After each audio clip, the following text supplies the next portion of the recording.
আমাদের divorce final করার জন্য আমরা দুজন একটা বিষণ্ণ নাস্তায় যাচ্ছিলাম। তখনই হঠাৎ আমার মধ্যে একেবারে অদ্ভুত একটা সুপার পাওয়ার আনলক হয়ে গেল। আমি আমার ওয়াইফের মনের কথা শুনতে পাচ্ছিলাম। আমার ওয়াইফ, যাকে সবসময় ঠান্ডা, সিরিয়াস আর ইমোশন লোকানো আইস কুইন মনে হতো, সে এই মুহূর্তে আমার পাশের সিটে বসেছিল। বাইরে থেকে তার মুখে শুধুই ঘৃণা আর উদাসীনতা দেখা যাচ্ছিল, কিন্তু তার মাথার ভেতরে একেবারেই অন্য একটা কণ্ঠ চিৎকার করছিল, হাব্বি, না, আমার ডিভোর্স একদমই চাই না।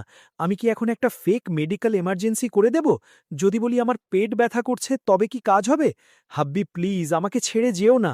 এমন একটা সুন্দর মেয়ে, যার স্কিন ফ্ললেস, লম্বা পা আর ফেস কার্ড কখনো ফেল হয় না। যদি অন্য কেউ আমাকে তুলে নিয়ে যায়, তবে সে আমাকে কখনো তোমার কাছে ফেরত দেবে না। Finders keepers. এসব শুনে আমি ড্রাইভার সিটে জমে গেলাম। 1 মিনিট, আমি কি সত্যিই কিছু শুনলাম? কনফিউজড হয়ে আমি রিয়ার ভিউ মিররে তাকালাম। ক্লোয়ি প্যাসেঞ্জার সিটে বসেছিল, জানলার বাইরে তাকাচ্ছিল। তার মুখ সবসময়ের মতো ঠান্ডা আর ভাবলেশীন ছিল। হয়তো আমারই কোনো শব্দের ভুল বা ভ্রম হয়েছে। আমি আস্তে করে বললাম, আমরা যদি ডিভোর্স করে নিই, তবে তোমার লাইফে খুব একটা প্রভাব পড়বে না, তাই না? আমার কথা শুনে ক্লোয়ির চোখের পলকও ফেলল না। সে একদম ঠান্ডা গলায় জবাব দিল, বিশেষ কোনো প্রভাব পড়বে না। কিন্তু তার মাথার ভেতরে অন্য কিছুই চলছিল। হাব্বি, আমার শুধু আমার হাব্বির কাডেলস আর ফোরহেড কিসেস চাই। দ্বিতীয়বার এই কণ্ঠটা এত পরিষ্কার শুনে আমি আবার তার দিকে তাকালাম। ক্লোয়ি এখনও সেই এক্সপ্রেশনলেস মুখ করে বসেছিল। এখন আমার পুরোপুরি বিশ্বাস হয়ে গেল এটা কোনো হ্যালুসিনেশন ছিল না। আমি সত্যিই তার মনের কথা শুনতে পাচ্ছিলাম। আমি স্পষ্টভাবে দেখেছি যে তার ঠোঁট একবারও নড়েনি। হয়তো আমার তাকানো অনুভব করে ক্লোয়ি আমার দিকে তাকালো। তারপর বলল, আজ আমার শরীরটা একটু ভালো লাগছে না। আমরা কি ডিভোর্সের পেপারস পরের বার কমপ্লিট করতে পারি? কিন্তু তার ভেতরে তো আলাদা সেলিব্রেশন চলছিল। ক্লোয়ি, তুমি কত ব্রেভ! ফাইনালি তুমি বলে দিলে। হাব্বি, প্লিজ হ্যাঁ বলে দাও।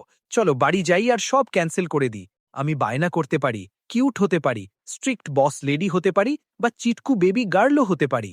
তোমার কি ব্ল্যাক টাইটস পছন্দ? হোয়াইট নি সক্স? ফিশনেটস? শুধু বলে দাও হাব্বি, তোমার কোন টাইপের মেয়ে পছন্দ। আমি সব করতে পারি। তার চিন্তা শুনে আমার মাথা ব্যথা করতে লাগল। খুব শোরগোল ছিল, কিন্তু এখন আমার আর কোনো সন্দেহ ছিল না, এসব ক্লোয়িয়ের আসল অনুভূতি ছিল। কিছুক্ষণ ভাবার পর আমি একটা গভীর শ্বাস নিয়ে, ঠিক আছে, আজ বাড়ি চলো। আমার কথা শুনতেই তার চোখ দুটি খুশিতে চকচক করে উঠল, কিন্তু সে সঙ্গে সঙ্গে তার ইমোশন লুকিয়ে ফেলল। নিজের মুখটাকে আবার নরমাল করে সে মাথা নাড়ল। ঠিক আছে, যেমন তুমি চাও, আমরা বাড়ি চলি। পুরো রাস্তায় ক্লোয়ির মন স্বস্তি পেয়ে গিয়েছিল। তার মাথায় ক্রমাগত খুশির গান চলছিল, আর সে বারবার একই কথা রিপিট করছিল, হাব্বি, হাব্বি, হাব্বি। সেই মুহূর্তে আমি প্রথমবার অনুভব করলাম, 2 বছরের বিয়ের পরও আমি আমার ওয়াইফকে একদমই বুঝতে পারিনি। 1 মিনিট, সেই অ্যারোগেন্ট আর আনটাচেবল প্রফেসর ওডিস কোথায় গেল? আর এই চিটকু, অভিযোগকারী আর অনবরত কথা বলা মেয়েটা কে? সত্যি বলতে আমাদের আর ক্লোয়ির বিয়ে খুব তাড়াতাড়ি হয়েছিল।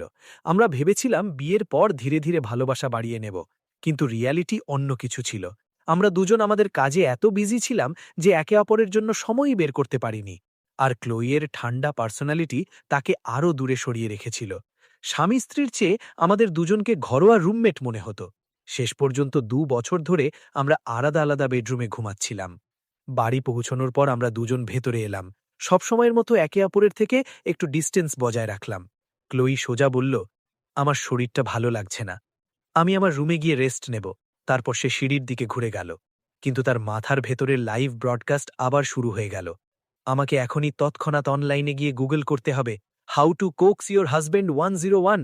ও রাইট, আমার স্পেশাল প্ল্যান। আমাকে আমার থাই হাই স্টকিংস খুঁজতে হবে। আমি তো এটাও জানি না হাব্বির কোন টাইপ পছন্দ।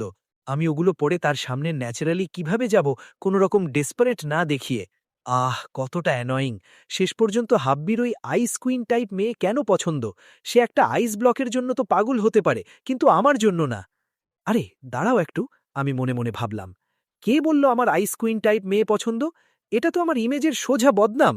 কিন্তু সত্যি বলতে ক্লোইয়ের এই জবরদস্ত কন্ট্রাস্ট তার প্রতি আমার আগ্রহ আরও বাড়িয়ে দিল। সবথেকে ইম্পর্টেন্ট বিষয় এটা ছিল যে তার ভেতরের কণ্ঠটা একেবারেই এমন লাগছে না যেন কোনো ওয়াইফের তার হাজব্যান্ডের প্রতি কোনো ফিলিংসই নেই। আমার মনে হতে লাগল যে আমাদের মাঝে অনেক বড় কোনো মিসআন্ডারস্ট্যান্ডিং রয়েছে। দুর্ভাগ্যবশত পুরো দুপুর ক্লোয়ি একবারও তার রুমের বাইরে বের হল না। হয়তো আমাদের রুমগুলোর দূরত্ব বেশি ছিল, তাই তার থট শোনার আমার ওয়াইফাই কানেকশন কাট হয়ে গিয়েছিল। সন্ধ্যায় এক ইম্পর্টেন্ট ক্লায়েন্টের সাথে ডিনার মিটিং ছিল। আমি তার রুমের কাছে গেলাম আর দরজায় নক করলাম। তাকে শুধু ইনফর্ম করে বের হতে যাচ্ছিলাম। ভেতর থেকে তার ঠান্ডা কণ্ঠ ভেসে উঠল, ঠিক আছে, বুঝেছি। কিন্তু সে বলা মাত্রই তার মনের ভেতরে আবার কান্নাকাটি শুরু হয়ে গেল। হাব্বি কতদিন ধরে আমার সাথে খাবার খায়নি। সে সবসময় ক্লায়েন্টস আর বিজনেস মিটিংয়ে বিজি থাকে। কিন্তু এটা তার ক্যারিয়ার। তার নিশ্চয়ই বাধ্য, বোধশক্তিপূর্ণ আর ইন্ডিপেন্ডেন্ট ওয়াইফ পছন্দ হবে। হয়তো আমি ততটা ভালো নই, তাই সে ডিভোর্স চায়। কাঁদলে আমার মুখ ফুলে যায়, আমাকে আগলি লাগতে শুরু করে। একটু পরে চোখে আইস প্যাক লাগাতে হবে। আমি অবাক হয়ে গেলাম। শুধু ডিনার অ্যাপয়েন্টমেন্টের জন্য সে এত উদাস কেন হচ্ছিল? আমারও ইমোশন গুলিয়ে গেল। শেষ পর্যন্ত আমার চোখে ক্লোই সবসময় এক অ্যারোগ্যান্ট আর আনরিচেবল প্রফেসর ছিল। আমি কখনো ভাবিনি যে ভেতর থেকে সে এত অ্যাটেনশন চাওয়া আর ইমোশনাল হবে। ক্লায়েন্টের সাথে প্রজেক্ট ডিল সাকসেসফুলি ফাইনাল করার পর আমি এক্সপেক্টেড টাইমের আগেই বাড়ি ফিরে এলাম। শাওয়ার নিয়ে আমি বেডে শুয়ে পড়লাম। পুরো দিনের অদ্ভুত ঘটনাগুলো আমার মাথায় ঘুরপাক খাচ্ছিল। সবথেকে বড় প্রশ্ন ছিল, আমরা সত্যিই ডিভোর্স নিচ্ছি নাকি না? আমার অভ্যেস সবসময় সোজাসাপটা। আমি বিষয়গুলোকে টেনে লম্বা করার মতো মানুষ নই। ডিভোর্সের মতো বড় সিদ্ধান্ত নেওয়ার আগে আমাকে ক্লোইয়ের সাথে কথা বলতেই হবে। আমাকে বুঝতে হবে যে তার মাথায় আসলে চলছেটা কি। আমি এসব কথাই ভাবছিলাম। হঠাৎ দরজায় হালকা নক এলো। আমি সোজা হয়ে বসলাম। ভেতরে এসো। দরজা খুলল। ক্লোই সেখানে দাঁড়িয়েছিল। মনে হচ্ছিল সে এইমাত্র শাওয়ার নিয়ে এসেছে। তার লম্বা ভেজা চুল কাঁধ গড়িয়ে পিঠ পর্যন্ত নেমে এসেছিল। তার সবসময়কার সেই ধারালো আর ইন্টিমিডেটিং চোখ দুটো আজ নিচের দিকে ঝুঁকেছিল। প্রথমবার তাকে এত নাজুক আর অস্বস্তিকর লাগছিল। তোমার কি কিছু চাই? আমি জিজ্ঞেস করলাম। আমি ইচ্ছাকৃতভাবেই তার দিকে কম তাকাচ্ছিলাম। সকাল থেকে তার পাগলামি ভরা ইনার থটস আমার মাথা গুলিয়ে দিয়েছিল। রাতের বেলা একটা বেডরুমে একটা পুরুষ আর একটা সুন্দরী মানুষ একা, এমন অবস্থায় মনকে এদিক ওদিক ঘুরে বেড়ানো থেকে আটকানো মুশকিল ছিল। ক্লোই আস্তে করে বলল, আমার বুকে এখনো একটু ডিসকমফর্ট হচ্ছে। তুমি কি একটু দেখতে পারো? তার গলায় আগের সেই শীতলতা অনেক কম ছিল। তার জায়গায় ছিল লজ্জা আর দ্বিধা। আর তারপর তার মাথার কণ্ঠ আবার ফুল ভলিউমে শুরু হয়ে গেল। হাব্বি, প্লিজ প্লিজ আমাকে মানা করো না। যদি তুমি মানা করো তবে আমি এখানেই কেঁদে দেব। আমি এটার জন্য সারা রাত প্রস্তুতি নিয়েছি। আয়নার সামনে নিজেকে ৩ ঘন্টা ধরে মোটিভেট করেছি। আমি সাথে সাথে বললাম, কিন্তু আমি তো ডাক্তার নই। যদি প্রবলেম সিরিয়াস হয় তবে আমি এক্ষুনি তোমাকে হাসপাতালে নিয়ে চলি। আমি উঠে গাড়ির চাবি নিতেই যাচ্ছিলাম, তখনই একটা নরম আর ফর্সা হাত এগিয়ে এলো। সে আমার কাঁধে হাত রেখে আমাকে থামিয়ে দিল। প্রয়োজন নেই, আমি জানি প্রবলেম কি। আমার বুকে শুধু ক্লোই বলতে বলতে থেমে গেল। ভেতরে তার মাথা আবার ফুল স্পিডে চলছিল।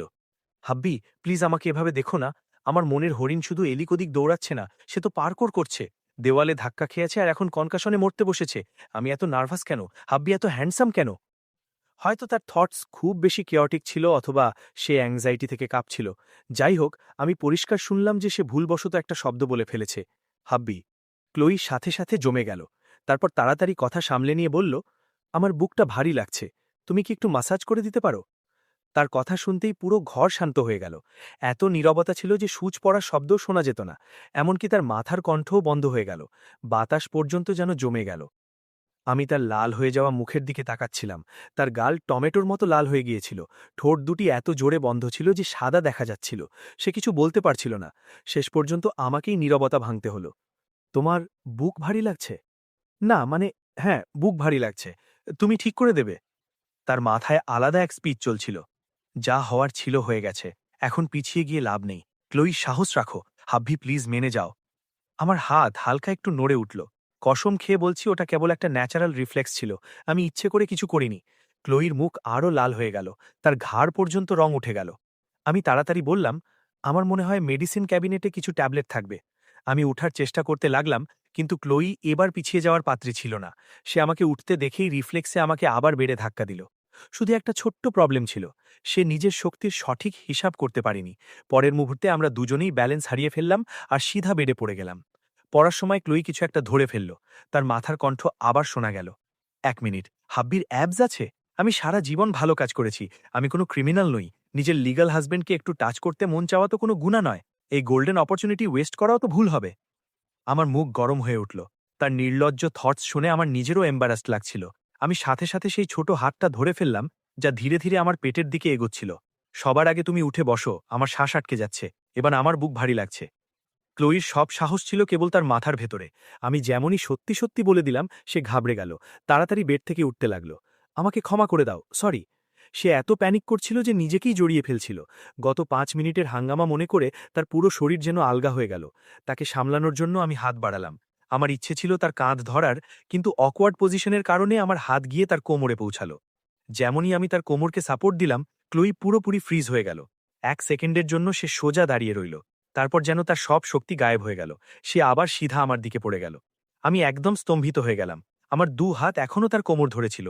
একটা পুরো আস্ত মানুষ হঠাৎ কিভাবে কোনো হাড়গোড় ছাড়া জেলির মতো এভাবে পড়ে যেতে পারে, আমি একদম বুঝতে পারছিলাম না। দেখো, তুমি যখন এমন করো না, তখন আমার মনে হয় তুমি এসব ইচ্ছে করেই করছো। না, মানে, আমার কোমর সহজে টাচ করা যায় না। মানে, ওটা একটু বেশি সেনসিটিভ। তার কথা শুনতেই আমার একটা পুরনো স্মৃতি তাজা হয়ে গেল। বিয়ের রেজিস্ট্রেশনের কিছুদিন পর আমরা বাইরে খাচ্ছিলাম। সেখানে কিছু কমন ফ্রেন্ডস দেখা হয়ে গিয়েছিল। একজন কিউট হাজবেন্ডের অভিনয় করতে গিয়ে আমি ক্যাজুয়ালি তার কোমরে হাত রেখেছিলাম, আর তার রেজাল্ট, সে সাথে সাথে কাঠের মতো সোজা হয়ে গিয়েছিল। তার স্ফূর্তি গায়েব হয়ে গিয়েছিল, আর সে আমার দিকে অদ্ভুত চোখে তাকিয়েছিল।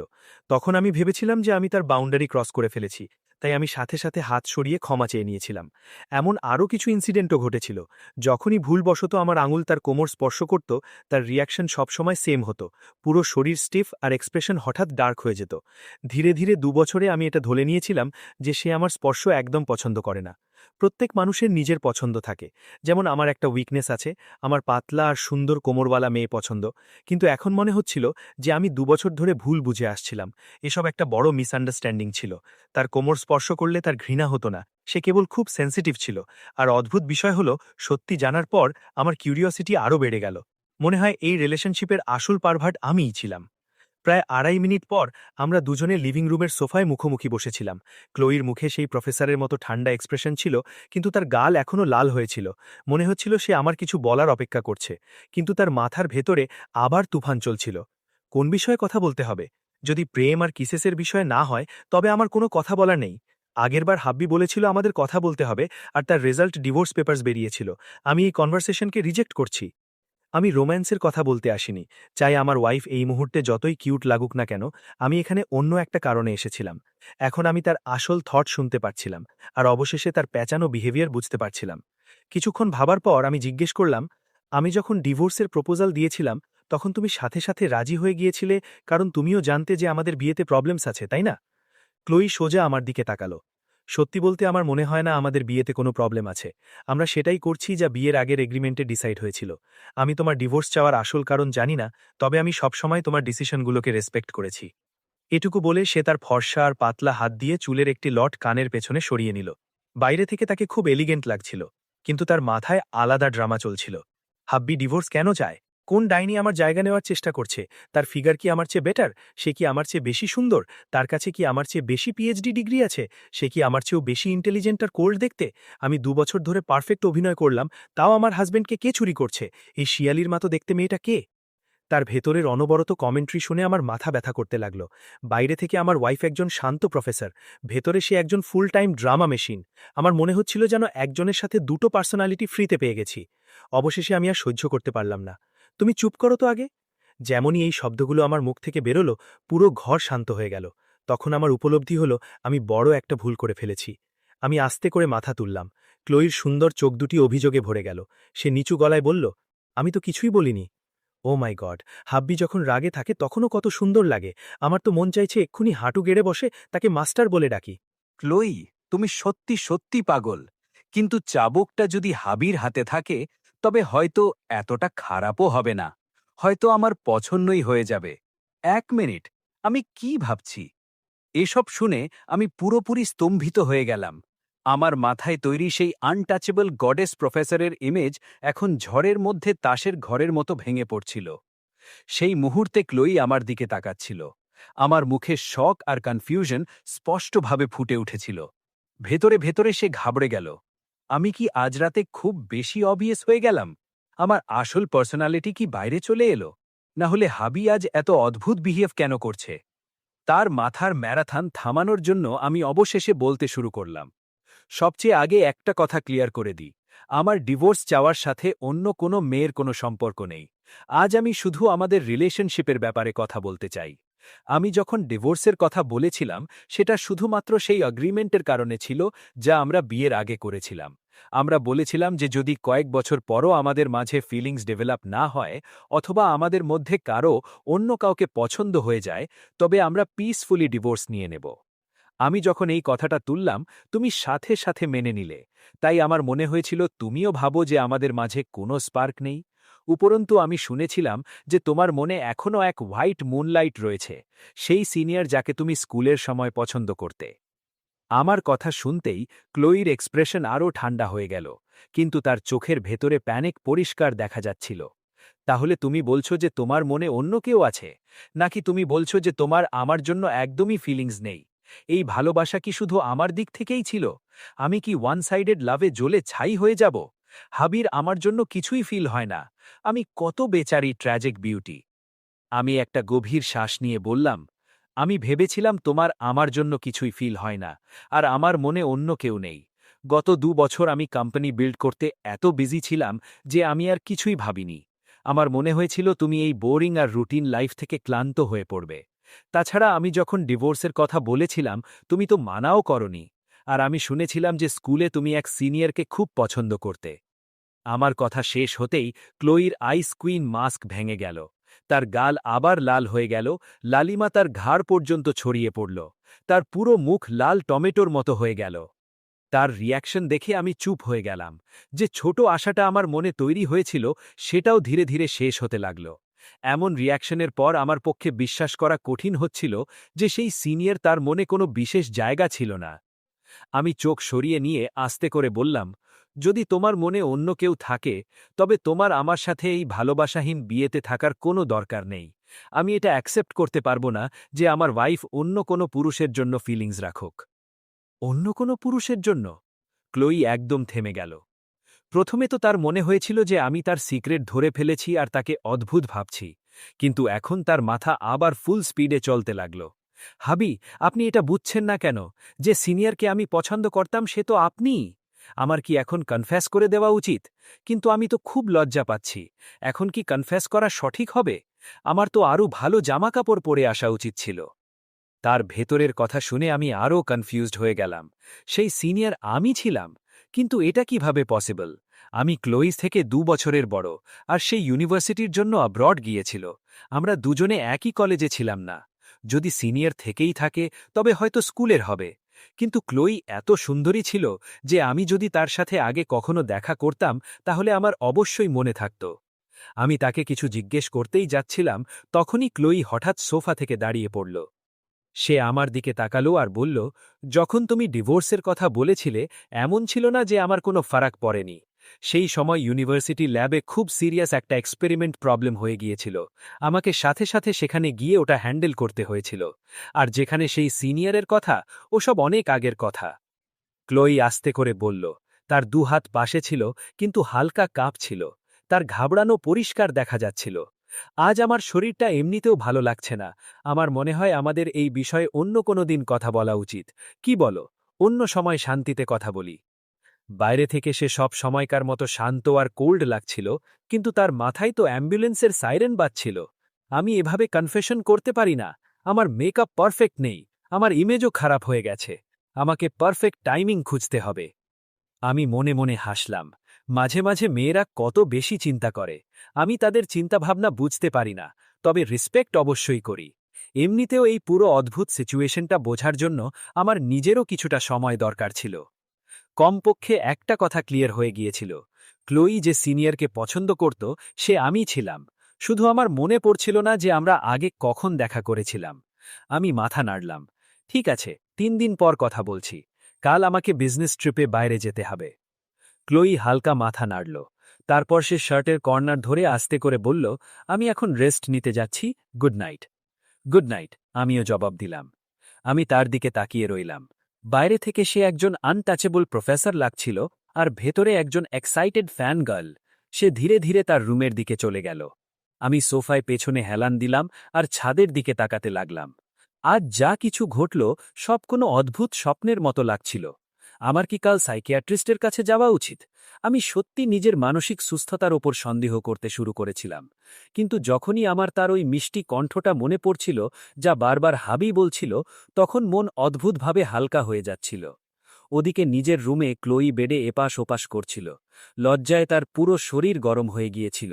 সে একটা বড় টেডি বিয়ারকে জোরে জড়িয়ে ধরল আর নিজেকে চিৎকার করা থেকে আটকানোর জন্য নিজের মুখ ঢেকে নিল। লিয়াম কি জেনে গেছে? সে কি জানে যে আমি এত বছর ধরে তাকে সিক্রেটলি ভালোবাসি? কিন্তু কিছুক্ষণ পর তার জিনিয়াস মাথা অ্যাক্টিভেট হয়ে গেল। সে হঠাৎ সোজা হয়ে বসল। টেডি বিয়ের একপাশে পড়ে গেল। দাঁড়াও, এই কথার তো কোনো মানেই হয় না। যদি লিয়াম জানত যে সেই সিনিয়র সে নিজেই, তবে সে কখনোই বলতো না যে আমার মনে অন্য কেউ আছে, আর সে ডিভোর্সও চাইত না। তাহলে সে ক্রাশের কথাটা জানল কি করে? তার স্মৃতি এক গরমের দিনের পুরনো দিনে চলে গেল। অনেক বছর আগে, যখন একটা ছোট মেয়ে প্রথমবার একটা ছেলেকে দেখেছিল আর সেই মুহূর্তেই তার প্রেমে পড়ে গিয়েছিল। ক্লোই ছোটবেলা থেকেই খুব ইন্টেলিজেন্ট ছিল।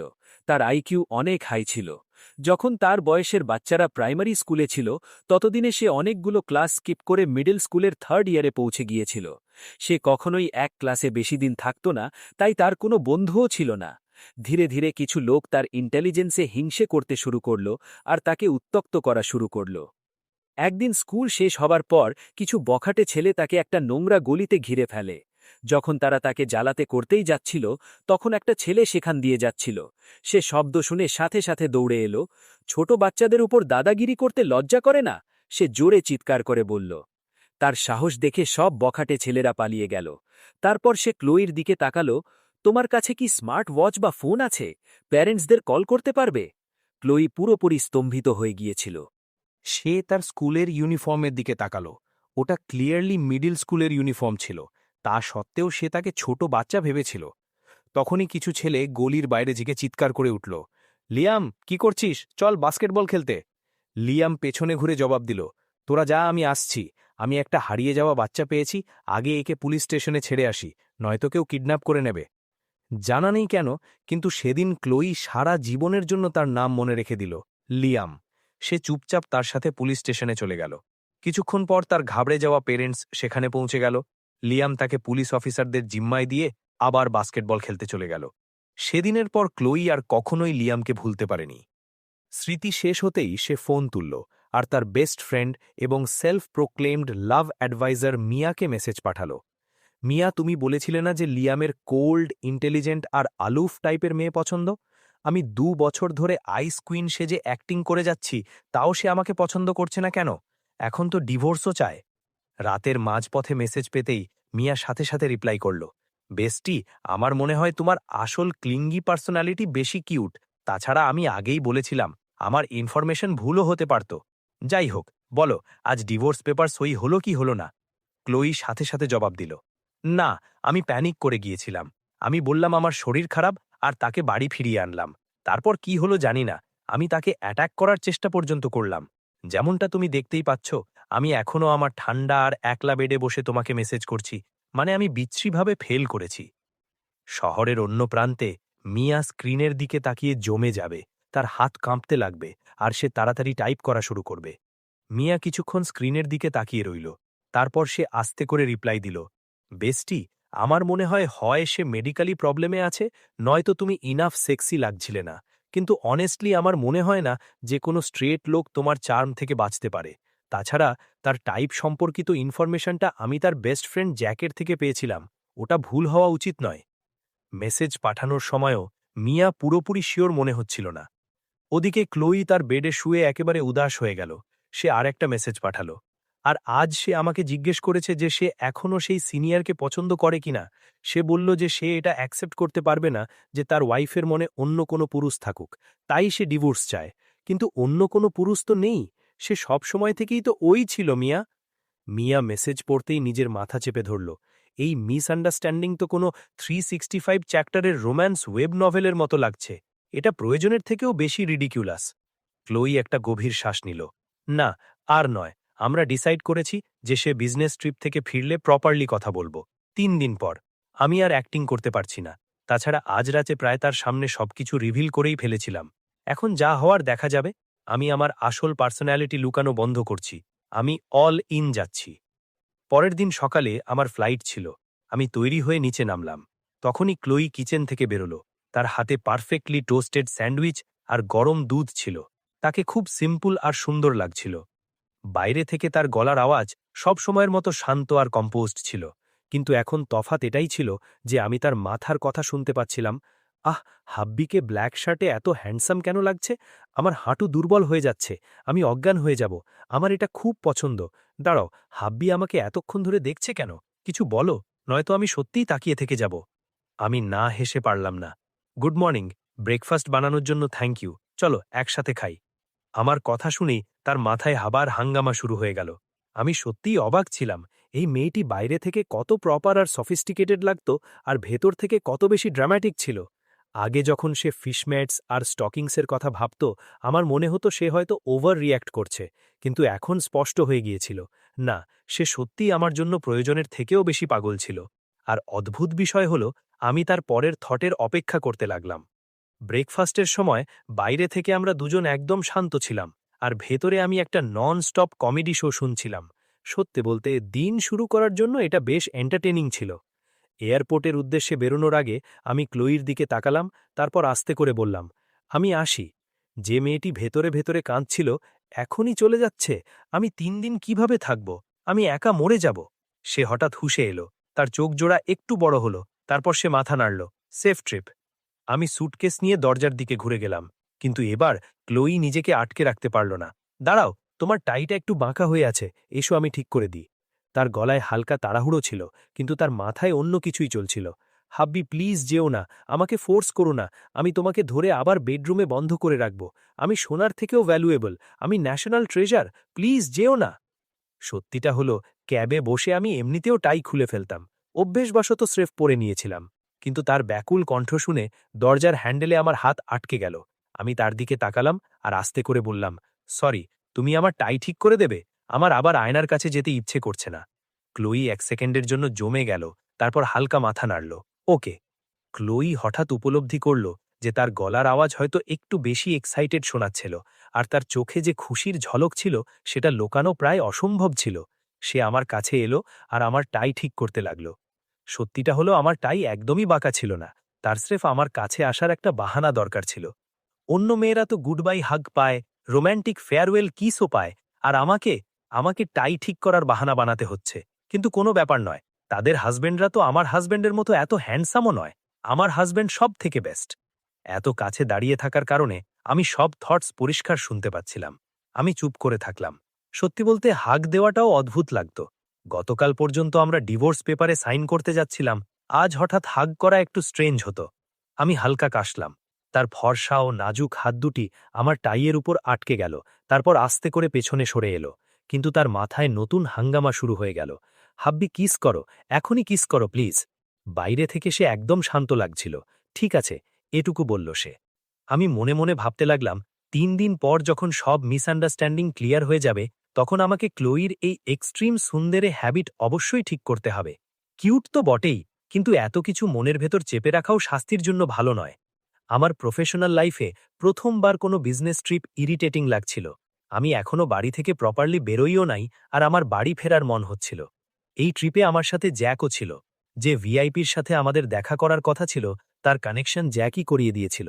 সে একজন ফেমাস স্ক্রিন রাইটার ছিল, আর তার থ্রু দিয়ে আমাদের ইন্ডাস্ট্রির আরও বড় বড় লোকেদের সাথে দেখা করার সুযোগ মিলত।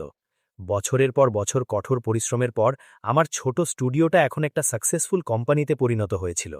আমরা অনেক ট্যালেন্টেড কমিক আর্টিস্ট সাইন করিয়েছিলাম, আর বেশ পপুলার অরিজিনাল প্রজেক্টসও লঞ্চ করেছিলাম। এয়ারপোর্টে দেখা হতেই জ্যাক কফি হাতে হেসে উঠল, তারপর বলল, ব্রো, আজ তো তোর ডিভোর্স হওয়ার কথা ছিল। তুই এত খুশি কেন লাগছিস? 1 মিনিট, তার মানে ডিভোর্স হয়নি? আমি তার দিকে ধারালো চোখে তাকালাম। তোর ইনফরমেশন বেশ ফাস্ট। তুই কিভাবে জানলি যে ডিভোর্স হয়নি? জ্যাক নার্ভাস হয়ে মাথা চুলকাতে লাগল। সে সত্যিটা তো আর বলতে পারত না যে সে এখনও সিক্রেটলি মিয়ার সাথে কন্ট্যাক্টে ছিল। দুজনের ব্রেকআপ অনেক আগেই হয়ে গিয়েছিল। যদি বন্ধুদের বিষয়টা জানা হয়ে যেত, তবে তার অনেক বেইজ্জতি হতো। আর সে এটাও বলতে চাইছিল না যে সেই আমার পার্সোনাল প্রেফারেন্সেস মিয়া পর্যন্ত পৌঁছেছিল। জ্যাক সাথে সাথে টপিক চেঞ্জ করার চেষ্টা করল। ব্রো, তোর ওয়াইফ সত্যি টপ টিয়ার বিউটি। তোরা দুজন যদি ডিভোর্স নিয়ে নিস, তবে তার জন্য তো লাইন লেগে যাবে। সত্যি ওকে ছেড়ে দিবি? আমি হাঁটা বন্ধ করে দিলাম আর কিছু না বলে তার দিকে তাকিয়ে রইলাম। আমার চাহনি দেখে জ্যাক আরও গিল্টি ফিল করতে লাগল। কিরে, এভাবে কেন দেখছিস? যেন আমি তোর ওয়ালেট চুরি করে নিয়েছি? আমি হালকা একটু হাসলাম, কিন্তু সেই হাসিটা একদম ডেঞ্জারাস ছিল। তুই আমার ওয়াইফের রিলেশনশিপ স্টেটাসে বেশ ইন্টারেস্ট নিচ্ছিস। ব্রো, এসব বকবাস করিস না। আমার অন্য একটা মেয়েকে পছন্দ, আমি লয়াল। জ্যাক সাথে সাথে হাত নেড়ে প্রোটেস্ট করল। তারপর বলল, যাই হোক, একটা কথা, তুই তো বলেছিলি যে তোর ওয়াইফের মনে বছরের পর বছর ধরে কোনো সিনিয়র রয়েছে। তুই এই কথাটা কিভাবে জানলি? আমি মনে মনে ভাবলাম, ঈশ্বরের অশেষ কৃপা যে আমি এখন তার থটস শুনতে পাই, না হলে এই মিসআন্ডারস্ট্যান্ডিং আমার পুরো বিয়ে বরবাদ করে দিত। তখনই আমি ক্যাজুয়ালি আরেকটা প্রশ্ন জিজ্ঞেস করে বসলাম, মিয়া কি তোকে বলেছিল? জ্যাকের মুখ সাথে সাথে বদলে গেল। এক মিনিট, ব্রো, রাগ করিস না। তোরা দুজন তো অনেক দিন ধরে কথাও বলিসনি। যাই হোক, তোরা দুজন কি ডিসকাস করেছিলি? তার কথা শুনতেই আমার ক্লোইর কালকের থটস মনে পড়ে গেল, যে আমার নাকি সো কল্ড কোল্ড আর ইন্টেলেকচুয়াল মেয়ে পছন্দ। আমার তো কাল পর্যন্ত এটাও জানা ছিল না যে আমার ব্যাপারে এমন কোনো গুজব চলছে। আর সত্যি বলতে আমার এমন টাইপ একদমই পছন্দ নয়। আমার মা আর আমার বড় বোন তেমনই। আমার কোনো অদ্ভুত কমপ্লেক্স নেই। আমি আস্তে করে আমার আঙুলের জয়েন্টস ক্র্যাক করলাম আর জ্যাকের দিকে চোখ ছোট করে তাকালাম। এখন আমার পুরো সন্দেহ হচ্ছিল ক্লোইর এত বড় মিসআন্ডারস্ট্যান্ডিংয়ের পেছনে এই জ্যাকেরই হাত ছিল। জ্যাক সাথে সাথে 2 হাত ওপরে তুলে দিল। কসম খেয়ে বলছি, আমি বেশি কিছু বলিনি। কসম ব্রো, আমি শুধু তাকে তো টাইপ বলেছিলাম। জ্যাক তাড়াতাড়ি পিছিয়ে যেতে যেতে বলল, ব্লাইন্ড ডেটসের সময় তোরা দুজন বেশ ভালোভাবে কথা বলছিলি। আমার মনে হলো ক্লোইও তোর প্রতি ইন্টারেস্টেড। আর যখন মিয়া জিজ্ঞেস করল, তখন ভাবলাম একটু হেল্প করে দিই। আমি শুধু উইংম্যান হওয়ার চেষ্টা করেছিলাম। এখন আমার সব পরিষ্কার বোঝা যাচ্ছিল। শুরুর ব্লাইন্ড ডেটসগুলোতে ক্লোই এমন একদমই ছিল না। সে বেশি কথা বলতো না, কিন্তু খুব হাসত, আর তার স্ফূর্তি সত্যি খুব সুন্দর ছিল। কিন্তু ম্যারেজ লাইসেন্স পেতেই সে হঠাৎ আইস কুইন হয়ে গেল। তারপর কোমরের মিসআন্ডারস্ট্যান্ডিংটাও হয়ে গেল, আর আমার মনে হতে লাগল যে সে আমার স্পর্শ পছন্দ করে না। আমি সত্যি ধরে নিয়েছিলাম যে সে আমার সাথে আনকমফর্টেবল ফিল করে। তাহলে আসল ক্রিমিনাল এই লোকটা ছিল? আমি একটা গভীর শ্বাস নিলাম। দুনিয়ার কিছু বন্ধু উইংম্যান হয়, যারা রিলেশনশিপ তৈরি করে দেয়।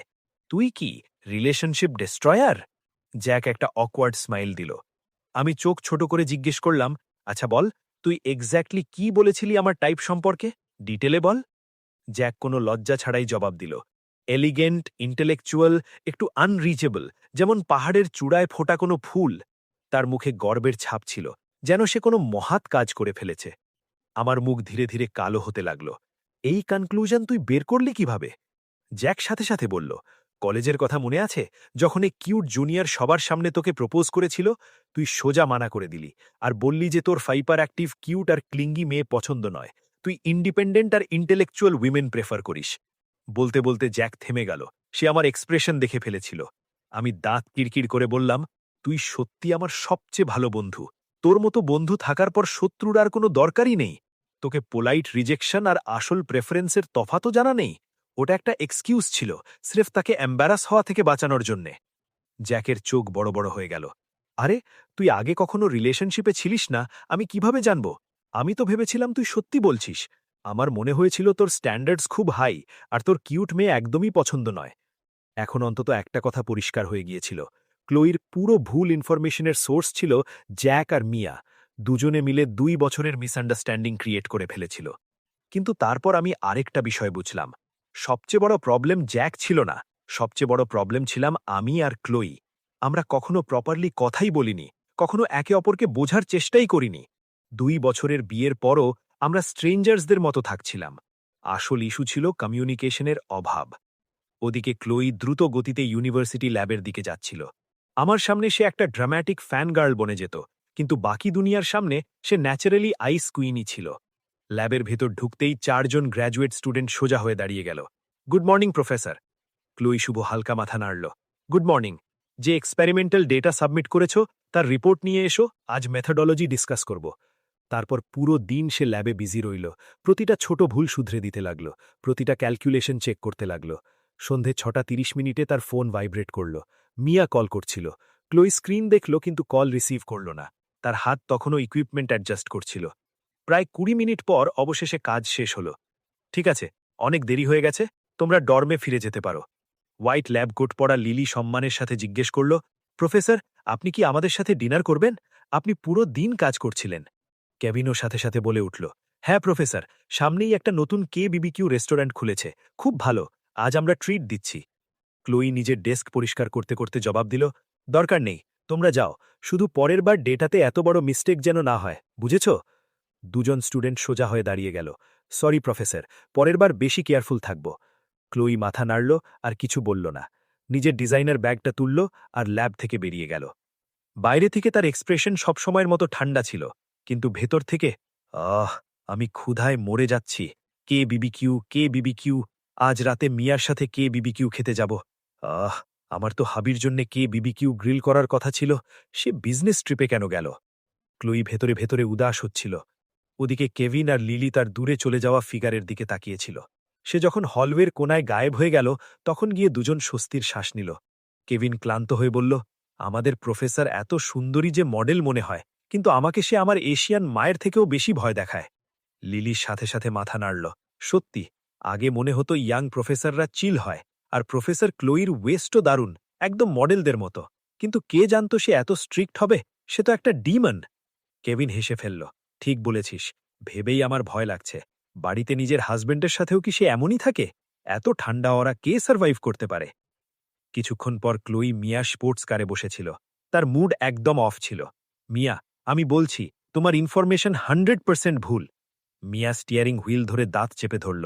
যদি ভুল হয়ে থাকে তবে জ্যাকের খ্যার নেই। কাল ডিভোর্স পেপার সাইন হতে হতে বেঁচে গেছে। এটা মনে পড়তেই ক্লোইর চোখে জল ভরে এলো। মিয়া, আমি ডিভোর্স চাই না, আমি তাকে ভালোবাসি। মিয়া না ভেবেই জবাব দিল, তোমার ডিভোর্স হবে না।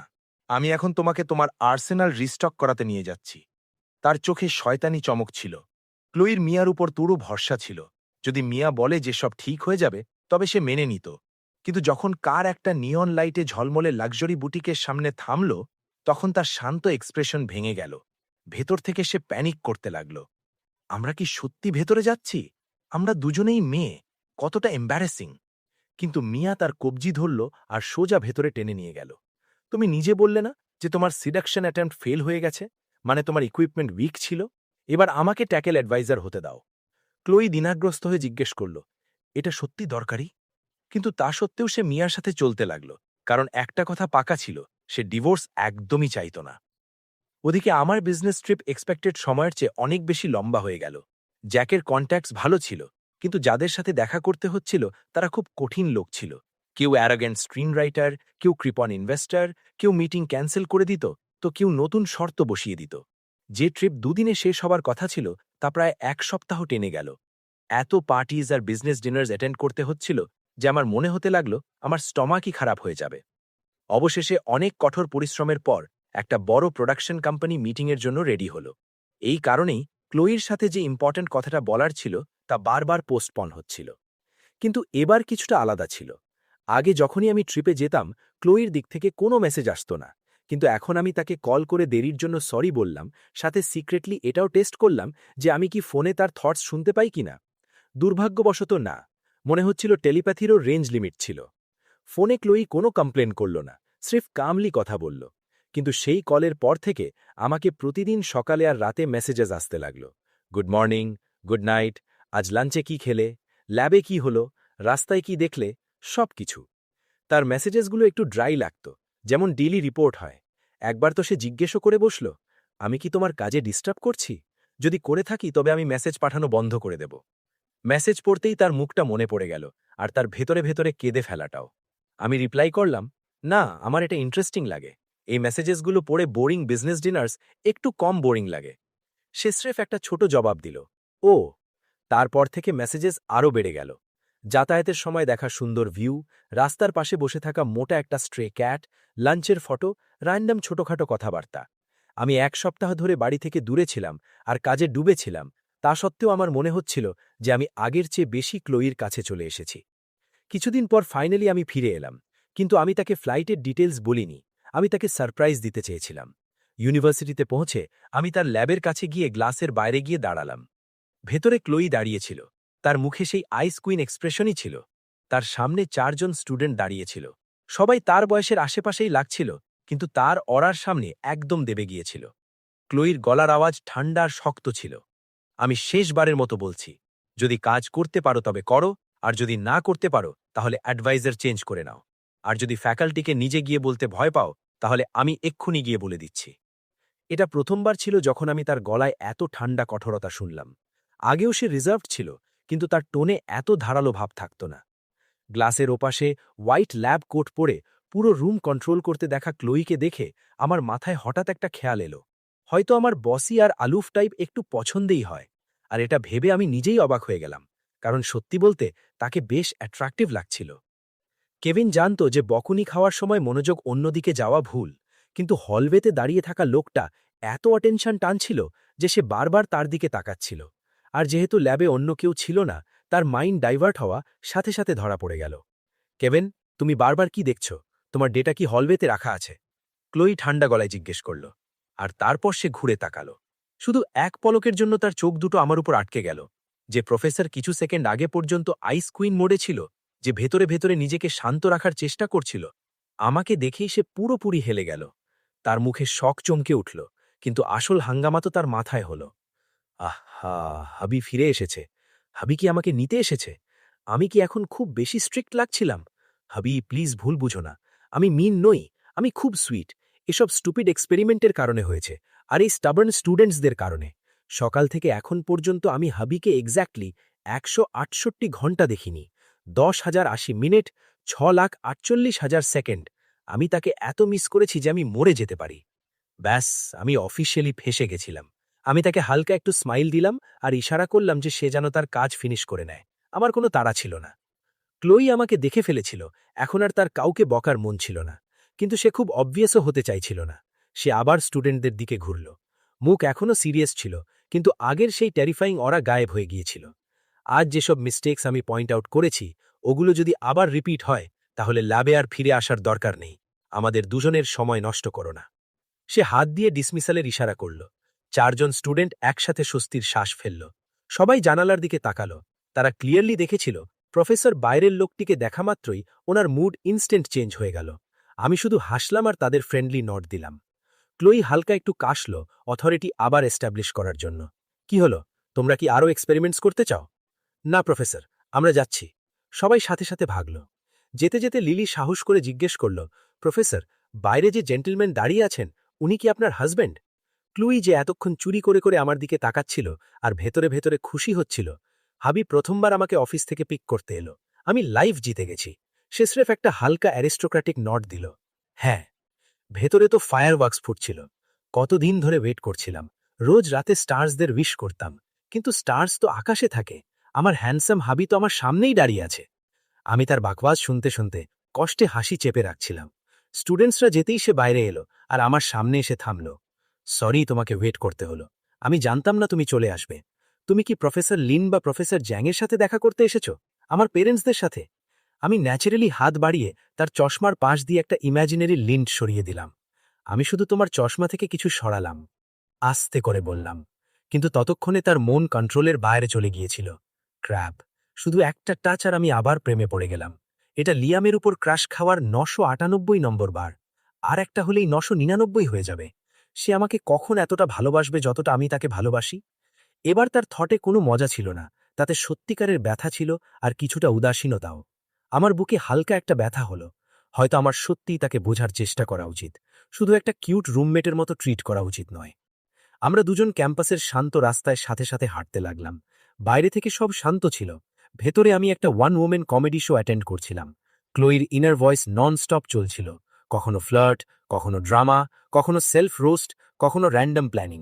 যখন আমি শুনলাম যে সে সিরিয়াসলি ভাবছে যে আজ রাতে মিয়াকেনা স্পেশাল কম্ব্যাট গিয়ার পরবে কিনা, তখন আমি তার দিকে সাইড গ্লান্স দিলাম। তার সুন্দর মুখটা দেখতেই আমার পুরো সপ্তাহের ক্লান্তি কমে গেল। কিছুক্ষণ পর আমি জিজ্ঞেস করলাম, ডিনারে কি খাবে? আজ ভালো কিছু খাই? ক্লোই আমার দিকে তাকালো আর সব সময়কার মতো ইনডিফারেন্ট টোনে বলল, যেটা তুমি চাও। কিন্তু তার মাথায় হাঙ্গামা বেঁধে গেল। ক্লোই, তুমি কি বলে দিলে? যেটা তুমি চাবের মানে কি? আমার যেটা তুমি চাও চাই না, আমার কেবিবিকিউ চাই। আমি এত অ্যানয়িং কেন? আমি নিজেকে থাপ্পড় মারব। কেবিবিকিউ, কেবিবিকিউ, কেবিবিকিউ। কাশ টেলিপ্যাথি সত্যি হতো। আমি হাসি ধরে রাখতে পারলাম না। টেলিপ্যাথি সত্যিই ছিল। আর তার ব্রডকাস্ট ফুল ভলিউমে চলছিল। আমি হেসে বললাম, ঠিক আছে, কেবিবিকিউ চলো। ক্লোই শান্ত থাকার পুরো চেষ্টা করল, কিন্তু তার গলায় লুকিয়ে থাকা খুশিকে লুকানো অসম্ভব ছিল। ঠিক আছে। ভেতরে সে সেলিব্রেশন করছিল। ইয়েস, ইয়েস, আমরা সত্যি সোলমেটস। আমি এত খুশি, আমার মন চাইছে এই ফুটপাতেই হাবিকে কিস করে দিই। ক্লোইয়ের খুশি এত বেশি ছিল যে তার প্রভাব আমার ওপরও পড়ছিল। অ্যাটমসফিয়ার একটু অকওয়ার্ড লাগছিল, তাই আমি কথা শুরু করলাম। আজ তুমি তোমার স্টুডেন্টদের ওপর এত রেগে কেন ছিলে? লাগছিল তুমি সত্যি মন থেকে অসন্তুষ্ট। তার মাথায় চলতে থাকা খুশির সুরটা হঠাৎ থেমে গেল। স্রেফ এক্সপেরিমেন্টের কারণে। আমি প্রায় তাদের হাত ধরে পুরো প্রসেস বুঝিয়ে দিয়েছিলাম, শুধু ফিজিক্যাল কাজ করা বাকি ছিল। তা সত্ত্বেও তারা একটা ইম্পর্ট্যান্ট স্টেপে ডাউট করল। ডাউট করা ভুল নয়, সায়েন্সে ডাউট জরুরি হয়, কিন্তু ভেরিফাইও তো করা উচিত। তারা চেকই করল না, স্রেফ জেদ ধরে রাখল যে তারাই সঠিক। রেজাল্ট, পুরো ডেটা সেট খারাপ হয়ে গেল। নিজের সাবজেক্টের ব্যাপারে কথা বলার সময় ক্লোই খুব সিরিয়াস হয়ে গেল। তার ভুরু হালকা কুকড়ে গেল। সবচেয়ে বাজে বিষয় হলো এটা প্রথমবার হয়নি। আমি বহুবার প্রুভ করেছি যে আমার মেথড সঠিক, তা সত্ত্বেও ওরা শোনে না। তারপর তার মাথার কণ্ঠ এলো। হাবির কি মনে হলো আমি স্ক্যারি লাগছিলাম? আমি স্ক্যারি নই, আমি খুব জেন্টল। আমার কোনো স্টুপিড এক্সপেরিমেন্টের এতটাও পরোয়া নেই। আমি রিসার্চার্সদের ফ্যামিলি থেকে এসেছি, এটা তো স্রেফ আমার কাজ। তারপর সে আস্তে করে বলল, সরি, আমার কথাগুলো কি বোরিং লাগছে? আমার লাইফ এমনিতেও বোরিং, স্রেফ এক্সপেরিমেন্টস, রিসার্চ, ডেটা, আর এখন আমার হাজব্যান্ড। ভিতরে ভিতরে সে নিজেকে বকছিল, ক্লোই, তুমি কত বোরিং, তাই হাবি তোমাকে পছন্দ করে না। তার মুড ধীরে ধীরে নামতে লাগল। আমি সাথে সাথে বললাম, না, একদমই বোরিং নয়, আমার এসব খুব ইন্টারেস্টিং লাগে। আমি তোমার ফিল্ডের এক্সপার্ট নই, অনেক টার্মস বুঝতেও পারি না, কিন্তু আমার নতুন জিনিস শিখতে ভালো লাগে, স্পেশালি সেসব জিনিস যেগুলো তোমার জন্য ইম্পর্টেন্ট। ক্লোইর চোখ সাথে সাথে চকচক করে উঠল। তার খুশি এত অবভিয়াস ছিল যে আমার মুখে হাসি চলে এলো। আমি উপলব্ধি করলাম, আগে প্রবলেম এটা ছিল না যে সে বোরিং ছিল, প্রবলেম এটা ছিল যে আমি কখনো তাকে বোঝার চেষ্টা করিনি। এই কারণেই এত মিসআন্ডারস্ট্যান্ডিংস তৈরি হয়েছিল। কিছুক্ষণ পর আমরা একটা পপুলার কেবিবিকিউ রেস্টুরেন্টে পৌঁছে গেলাম। আমার কথার কারণে ক্লোইয়ের মুড বেশ ভালো হয়ে গিয়েছিল। সে তাড়াতাড়ি অর্ডার দিল। যখন মিট টেবিলে এলো, ওয়েটার জিজ্ঞেস করল, আমি কি গ্রিল করে দেব? ক্লোই না ভেবেই জবাব দিল, না, আমি নিজে আমার হাজব্যান্ডের জন্য গ্রিল করব। তারপর তার মাথার ব্রডকাস্ট শুরু হয়ে গেল। আগেরবার যখন আমি এখানে প্রফেসরসদের সাথে এসেছিলাম, সবার জন্য কেউ না কেউ মিট গ্রিল করেছিল। অন্যান্য হাজব্যান্ডরা যা পায়, আমার হাবিও তাই পাবে। আমি তাকে কিংয়ের মতো ট্রিট করব। আমি অবাক হয়ে গেলাম। এটা কেমন লজিক ছিল? কাউকে যদি ইমপ্রেস করতে হয় তাহলে আমার তার জন্য গ্রিল করা উচিত ছিল, কিন্তু ক্লোইর মাথা অন্য কোনো ফ্রিকোয়েন্সিতে কাজ করত। আর খুব তাড়াতাড়ি আমি বুঝে গেলাম আমি তার কুকিং স্কিলসকে খুব ওভার এস্টিমেট করে ফেলেছি। অকস্মাৎ, তার আঙুল গরম গ্রিল প্লেটে টাচ করে গেল। আমি সাথে সাথে তার হাত ধরে দেখতে লাগলাম। তার ফর্সা স্কিনে লাল বার্ন মার্ক পরিষ্কার দেখা যাচ্ছিল, বেশ পেইনফুল লাগছিল। ভিতরে ভিতরে সে কাঁদছিল, ব্যথা করছে, খুব ব্যথা করছে। কিন্তু যেই আমি তার হাত ধরলাম, তার থটস সাথে সাথে বদলে গেল। 1 মিনিট, আমরা হাত ধরছি? হাবি যদি এটার ওপর কিস করে দেয় তাহলে পারফেক্ট হয়ে যাবে, ব্যথা ট্যাথা সব উধাও হয়ে যাবে। আমি তার আঘাত দেখে পারেশান ছিলাম, আর তার মাথায় অন্য কিছুই চলছিল। আমি অসহায় হয়ে শ্বাস নিলাম। পাবলিক প্লেসে কিস করা পসিবল ছিল না, তাই আমি তার আঙ্গুলে হালকা ফু দিলাম। তারপর জিজ্ঞেস করলাম, খুব ব্যথা করছে? আমি বার্ন অয়েন্টমেন্ট আনাবো নাকি ফার্মাসি থেকে নিয়ে আসব? ক্লোই পুরোপুরি স্তম্ভিত হয়ে গিয়েছিল। সে আস্তে করে মাথা নাড়ল। দরকার নেই, আমি ঠিক আছি, এতটাও ব্যথা করছে না। কিন্তু তার স্কিন এত ফর্সা ছিল যে লাল দাগটা আরও বেশি ফুটে উঠছিল। আমার দেখে খারাপ লাগছিল। ক্লোই আস্তে করে তার হাত টেনে নিল। সেটা এই জন্যে নয় যে সে কন্ট্যাক্ট চায়নি, বরং এই জন্যে যে আমার তাকানো দেখে সে লজ্জা পাচ্ছিল। বাইরে থেকে সে কনফিডেন্ট লাগত, কিন্তু আসল কথা হলো সে খুব তাড়াতাড়ি লজ্জা পেয়ে যেত। আমি তার হাত ছেড়ে দিলাম, কিন্তু আমার চোখ তখনও সেই বার্ন মার্কেই ছিল। অবশেষে আমি সার্ভিস বেল চেপে দিলাম। কেবিবিকিউ রেস্টুরেন্টে বার্ন হওয়া তো কমন ব্যাপার, তাই তাদের কাছে বার্ন অয়েন্টমেন্ট রেডি ছিল। ক্লোই তাড়াতাড়ি অয়েন্টমেন্ট লাগিয়ে নিল। রিটার আবার জিজ্ঞেস করল, এখন কি গ্রিল করে দেব? এবার ক্লোই মানা করার সাহস পেল না। তার গ্র্যান্ড প্ল্যান ফেল হয়ে গিয়েছিল। সে আমাকে ইমপ্রেস করতে চেয়েছিল আর নিজেকেই পুড়িয়ে ফেলেছিল। কিন্তু আমি ওয়েটারের দিকে পাকিয়ে হেসে বললাম, না, আমি করে নেব, টংস আমাকে দাও। আমি তার হাত থেকে টংস নিয়ে নিলাম আর নিজে মিট গ্রিল করা শুরু করে দিলাম। আমার স্মুথ মুভমেন্টস দেখে ক্লোইর চোখ বড় বড় হয়ে গেল। সে চুপচাপ দেখছিল কিভাবে আমি পারফেক্টলি মিট উল্টে দিচ্ছি। আমি গ্রিল করতে জানি, আমাকে করতে দাও। আমার আরামে বললাম। কলেজের সময় আমি 1 মাস বারবিকিউ রেস্টুরেন্টে কাজ করেছিলাম। সেই সময় আমি একদম ব্রোক ছিলাম। ক্লোই এক পলকের জন্য থামল। ওটা সেই সময়টা ছিল না যখন প্রফেসর লিন আর প্রফেসর জ্যাং তোমাকে ফাইন্যান্স ছেড়ে স্টেম নেওয়ার জন্য ফোর্স করার চেষ্টা করছিলেন? আমি অবাক হয়ে গেলাম। আমার সেই সময়টার কথা মনে ছিল। ফ্রেশম্যান ইয়ারের সেকেন্ড সেমিস্টারে আমি সোশ্যাল মিডিয়ায় কিছু ডিপ্রেসড পোস্ট দিয়েছিলাম। এক বন্ধু কমেন্ট করেছিল, বাড়ি ফিরে যাও আর প্যারেন্টসদের কাছে মাফ চেয়ে নাও।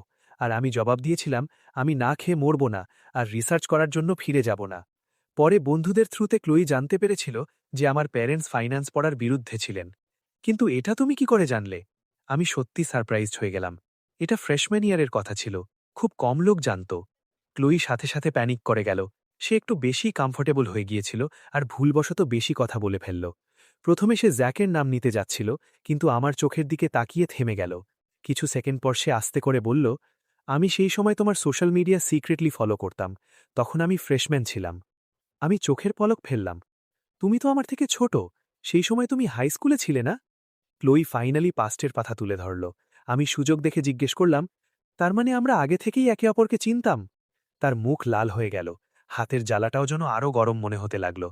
ফিজিক্সের ডিফিকাল্ট ইকুয়েশন সলভ করার সময় সে কখনো হেজিটেট করত না, কিন্তু ভালোবাসার ব্যাপারে সবসময় কনফিউজড হয়ে যেত। সে তার আসল সেলফ আমাকে দেখাতে চাইত, কিন্তু রিজেকশনের ভয়ও পেত। আমি চুপ করে রইলাম, তার উপর প্রেশার দিলাম না, কারণ আমি তার মাথার কণ্ঠ শুনতে পারছিলাম, আর তার ভয়টাও। সত্যি বলতে আমি এতক্ষণ শকে ছিলাম। এই মেয়েটা এত ভালোবাসত, কিন্তু আমি বুঝতে পারছিলাম না আমরা প্রথমবার কখন দেখা করেছিলাম। ব্লাইন্ড ডেটের আগে তো টাইমলাইন ম্যাচই করছিল না। ক্লোই আস্তে করে বলল, তুমি যখন ফ্রেশম্যান ছিলে ততদিনে আমি কান্ট্রি ছেড়ে দিয়েছিলাম। আমি আব্রডে সফোমোর ছিলাম। আমি চোখের পলক ফেললাম। সত্যি এই মেয়েটা জিনিয়াস ছিল। ক্লোই তাড়াতাড়ি অ্যাড করল, কিন্তু তুমিও অ্যামেজিং। আমি যতটা ভাবতাম তার চেয়ে অনেক বেশি। তার মাথায় আবার ফায়ারওয়ার্কস ফুটতে লাগল। আহ, হাবি আমার প্রশংসা করেছে। আমি উড়ছি। সেই প্রশংসায় সাহস পেয়ে সে ফাইনালি সত্যি কথাটা বলেই দিল। অ্যাকচুয়ালি অ্যাব্রড যাওয়ার আগে আমাদের দেখা হয়েছিল। তখন তুমি আমাকে হারিয়ে যাওয়া প্রাইমারি স্কুলের বাচ্চা ভেবে পুলিশ স্টেশনে নিয়ে গিয়েছিলে। আমার মুখে পুরো কনফিউশন চলে এলো। 1 মিনিট, এমনও হয়েছিল? ক্লোই লজ্জায় মাটিতে মিশে গেল, তবুও বলতে লাগল, আমি লেট ব্লুমার ছিলাম। 3rd ইয়ার মিডল স্কুলে ছিলাম, কিন্তু হাইট খুব ছোট ছিল। সত্যি বলতে আমার বিন্দুমাত্র মনে ছিল না। সেই সময়ে সেটা আমার জন্য স্রেফ একটা র্যান্ডম ভালো কাজ ছিল। এত বছর পর আমার কিভাবে মনে থাকত? আমার এক্সপ্রেশন দেখেই ক্লোই বুঝে গেল যে আমার কিছু মনে নেই। তার মুড কিছুটা ডাউন হয়ে গেল। তারপর সে ডিটেলস বলতে শুরু করল। সেই সেমেস্টারে মিডল স্কুলের 3rd ইয়ারের স্টুডেন্টদের টেম্পোরারিলি হাই স্কুল ক্যাম্পাসে শিফট করা হয়েছিল, কারণ তাদের বিল্ডিং ধসে পড়েছিল। বিল্ডিং ধসে পড়ার কথাটা আমার মনে ছিল, কিন্তু আমার সামনে যে সুন্দরী, কনফিডেন্ট আর বস লেডি অরাওয়ালা নারী বসেছিল, তাকে সেই ছোট্ট মেয়েটার সাথে কানেক্ট করা ইম্পসিবল লাগছিল। ক্লোই আমার এক্সপ্রেশন দেখে আরও লাল হয়ে গেল। আমি অনেক গ্রেড স্কিপ করেছিলাম, আর তখন আমার গ্রোথও হয়নি, কিন্তু আমি প্রাইমারি স্কুলের বাচ্চার চেয়ে একটু বড় ছিলাম। আমি জোরে হেসে দিলাম। তাহলে তুমি খুব কিউট প্রাইমারি স্কুলের ছিলে। ক্লোই ফ্রিজ হয়ে গেল। সে আমাকে ব্ল্যাঙ্ক এক্সপ্রেশন নিয়ে দেখতে লাগল। আমি হাসলাম। সত্যি বলতে সেই সময় আমার একটা কিউট লিটল সিস্টার চাইছিল। আমি যদি তোমাকে নিজে পুলিশ স্টেশনে নিয়ে গিয়ে থাকি, তাহলে তুমি খুব অ্যাডোরেবল ছিলে। না হলে সেই বয়সে আমি হিরো সাজার জন্য বেরোতাম না। আমি হেসে তার দিকে তাকিয়ে রইলাম। আমি জানি তুমি খুব কিউট লিটল সিস্টার ছিলে। এখন তো তুমি এত বিউটিফুল, তখন আরও কিউট লাগতে। ক্লুইর মাথায় সাথে সাথে অ্যালার্ম বেজে উঠল। আমি তোমার সিস্টার হতে চাই না, আমি তোমার ওয়াইফ হতে চাই, আমি তোমার বাচ্চা চাই। আমি সাথে সাথে বললাম, বাই দ্য ওয়ে, আমি স্রেফ এক্সাম্পল দিচ্ছিলাম, আমার হঠাৎ সিস্টার দরকার নেই। ক্লোইর মুখ আরও লাল হয়ে গেল, আর সেই মুহূর্তে আমার হঠাৎ উপলব্ধি হল, এসব সত্যি ঠিক আছে। এখন আমার ফাইনালি বোঝা হয়ে গেছিল যে আমার ওয়াইফ যে হোয়াইট মুনলাইট সিনিয়রকে বছরের পর বছর ধরে পছন্দ করত, সে আমিই ছিলাম। আর এখন ক্লোই তার এত সোজাসাপটা কনফেশনে লজ্জায় মরে যাচ্ছিল। আমাকে হোয়াইট মুনলাইট বলা টেকনিক্যালে ঠিক ছিল না, কিন্তু তার জীবনে যদি কোনো হোয়াইট মুনলাইট থেকে থাকে, তবে সে স্রেফ আমিই ছিলাম। আমি চোখ নিচে নামিয়ে নিলাম। আমার ভয় ছিল যে আমি যদি তার লাল হয়ে যাওয়া মুখ আর কনফিউজড এক্সপ্রেশন বেশি কিছুক্ষণ দেখে ফেলি তাহলে হয়তো আমি নিজেকে কন্ট্রোল করতে পারব না। আমি তার জন্য বার্লিটি ঢেলে দিলাম। পার্টিশন কার্টেনের ওপাশের লোকেদের হালকা আওয়াজ আসছিল, কিন্তু আমার কানে সবচেয়ে পরিষ্কার আওয়াজ স্রেফ একটাই, তার হৃদস্পন্দন আর তার সেই ভাবনা যা বারবার রিপিট হচ্ছিল। আমি শুধু লিয়ামকে পছন্দ করেছি, সবসময় থেকে শুধু তুমি, অন্য কেউ নয়। অনেকক্ষণ নীরবতার পর ক্লোয়ি সাহস করে জিজ্ঞেস করল, লিয়াম, তুমি যখন ডিভোর্স চেয়েছিলে তার কারণ এটা ছিল না যে তোমার মনে হয়েছিল আমার মনে অন্য কেউ আছে আর তুমি আমাকে আটকাতে চাওনি?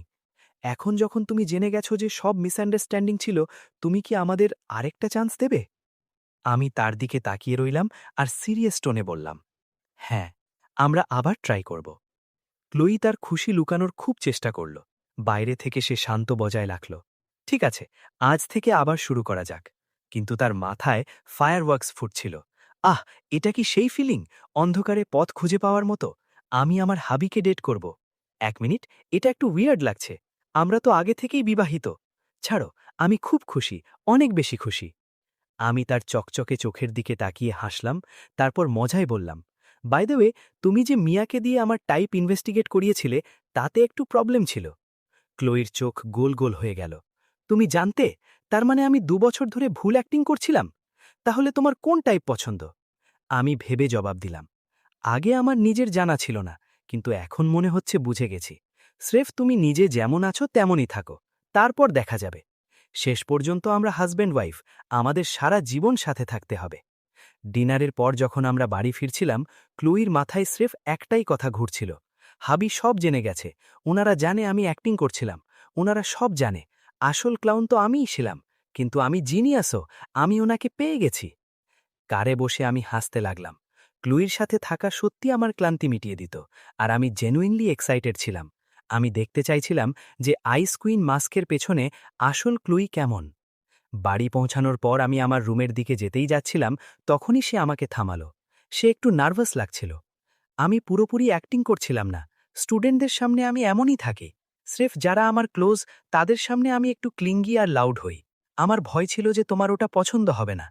আমি হেসে ফেললাম, তুমি ট্রাই না করে কিভাবে জানবে? ক্লোয়ি মাথা নিচু করে কিছু সেকেন্ড আমাকে দেখল, তারপর প্রথমবার কোনো দ্বিধা ছাড়াই হাসল। ঠিক আছে, আমি ট্রাই করব।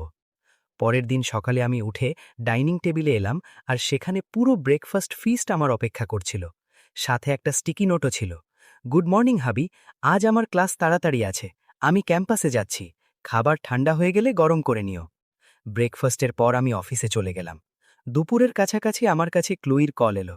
সে জানালো যে সে লাঞ্চ বানিয়েছে আর সে আমার অফিসে আসছে। কিছুক্ষণ পর সে একটা সুন্দর বেন্টো বক্স নিয়ে আমার অফিসে এন্টার করল। তার মুখে এত খুশি ছিল যে লুকানোই যাচ্ছিল না। যখন আশেপাশে লোক থাকত সে কুল সোজার চেষ্টা করত, কিন্তু এখন সে একদম কিউট আর এক্সাইটেড লাগছিল। কাজ শেষ করার পর আমরা দুজন সাথে বসে লাঞ্চ করতে লাগলাম। টেবিলে এতগুলো ডিশেস দেখে আমি সত্যি সারপ্রাইজড হয়ে গেলাম। আমি জানতাম না তুমি এত ভালো কুক করো। আমরা দুজন এত বিজি থাকতাম যে বাড়িতে কুকিং করার সুযোগই মিলত না। ক্লোয়ি গর্বের সাথে হাসল। আমি খুব ছোট বয়সে অ্যাব্রডে চলে গেছিলাম, তাই আমাকে সবকিছু নিজে শিখতে হয়েছিল। যখন আমি অ্যাডাল্ট হলাম, আমার মামা চায়নায় ফিরে গেল, তারপর আমি মোস্টলি একাই ছিলাম। আমি নোটিস করলাম কালকের কথার পর সে তার গার্ড অলমোস্ট পুরোপুরি ফেলে দিয়েছিল। সে আসলে খুব হাসত, আর সে যখন হাসত তখন আরও কম বয়সী লাগত।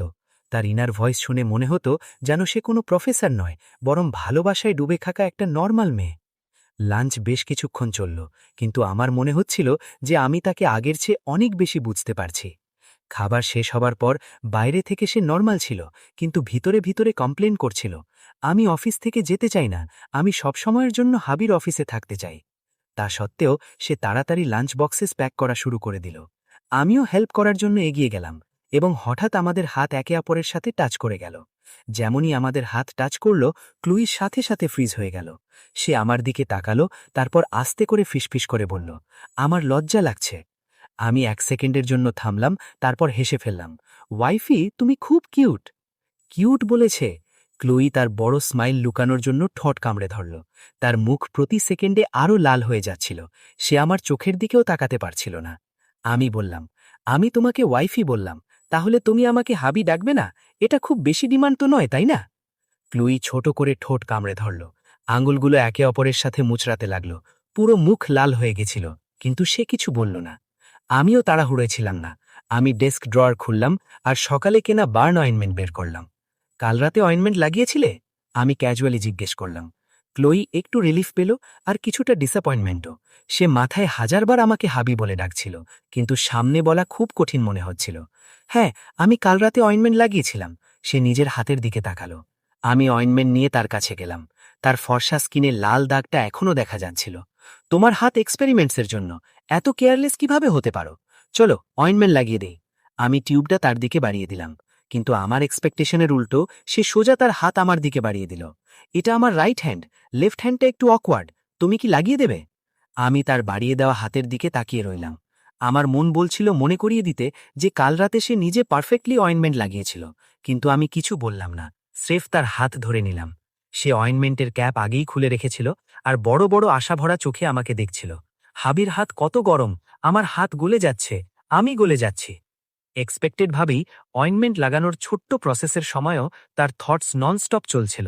বাইরে থেকে সে একদম শান্ত লাগছিল, ভিতরে সে অন্যই এক দুনিয়ায় ছিল। কিছু মিনিট পরেই অয়েন্টমেন্ট লাগানো হয়ে গেল। তার পোড়াটা খুব বেশি সিরিয়াস ছিল না, কারণ সে কাল রাতেই ট্রিটমেন্ট করে নিয়েছিল। আমি তার হাত হালকা করে তুললাম আর অয়েন্টমেন্ট লাগানো জায়গায় আস্তে করে ফুঁ দিলাম। ঠান্ডা হাওয়া স্কিনে টাচ করতেই ক্লোই পুরোপুরি ফ্রিজ হয়ে গেল। তার ইনার মনোলগও একদম বন্ধ হয়ে গেল। আমি ওপরে তাকিয়ে বললাম, সরি, আমার ইন্টেনশন ছিল না, স্রেফ অভ্যাসবশত করে ফেলেছি। যেমনই আমি তার হাত ছেড়া দিলাম, তার মুখে হালকা একটু ডিসঅ্যাপয়েন্টমেন্ট দেখা গেল। কিন্তু কোনো ব্যাপার না, আমাকে এবার চলা উচিত, সে আস্তে করে বলল। আমি দাঁড়িয়ে পড়লাম আর তার বেন্টো ব্যাগটা তুললাম। আমি তোমাকে বাইরে পর্যন্ত ছেড়ে দিয়ে আসছি। আজ আফটারনুনে মিটিং আছে, তাই ড্রাইভ করতে পারবো না। সে চুপচাপ আমার সাথে হাঁটতে লাগলো। আজ অদ্ভুত ব্যাপার ছিল, তার ইনার ভয়েসও বেশ শান্ত ছিল। কোম্পানি এখনও গ্রোথ ফেসে ছিল, আর এই সময়ে সাধারণত লোকেরা ব্রেকে থাকত। কিন্তু আজ যেমনই আমি অফিস থেকে বেরোলাম, পুরো বুলপেন স্টাফে ভরা ছিল। আমি একদম স্পিচলেস হয়ে গেলাম। আমার পাকা বিশ্বাস ছিল যে ম্যান্ডেটারি মিটিংসেও অ্যাটেন্ডেন্স এত পারফেক্ট হয় না। ক্লোইও এতগুলো লোককে একসাথে দেখে সারপ্রাইজড হয়ে গেল। হাবির এমপ্লয়িজরা কত খাটুনি খাটে! এরা কি সবাই আমাদের দেখছে? এদের কি মনে হয় আমরা দুজনকে একসাথে ভালো মানায়? কাশ আমি জানতাম, তবে আরও কিউট আউটফিট পরে আসতাম। খুব বড় ট্যাকেল মিস্টেক, পরের বার বেটার করব। হাবির প্রবলেম তো হবে না যদি আমি আরও বার অফিসে আসি? ওনারা মানা করেননি মানে ওনাদের কোনো প্রবলেম নেই, ডিসিশন ফাইনাল। আমি তার দিকে তাকিয়ে হাসলাম। তার মাথায় পুরো মুভি চলছিল। চলো এদের ইগনোর করো, এরা স্রেফ আমার ওয়াইফকে দেখার জন্য কিউরিয়াস।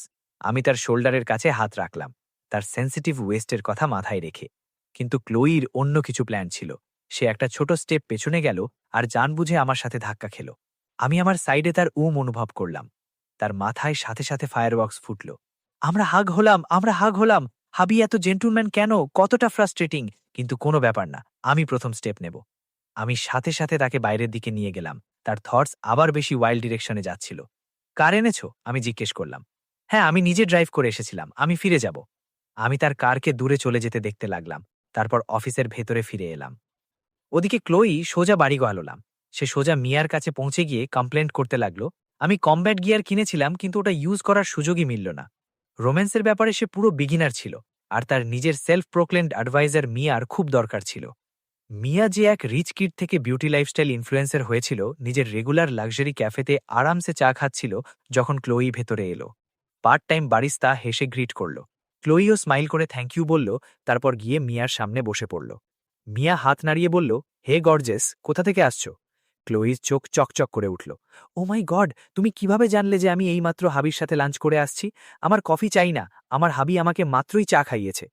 মিয়া তার দিকে ব্ল্যাঙ্ক এক্সপ্রেশন নিয়ে দেখতে লাগলো। মানে এখন আমি জেনেছি কারণ তুমি রিজে মাত্র বললে।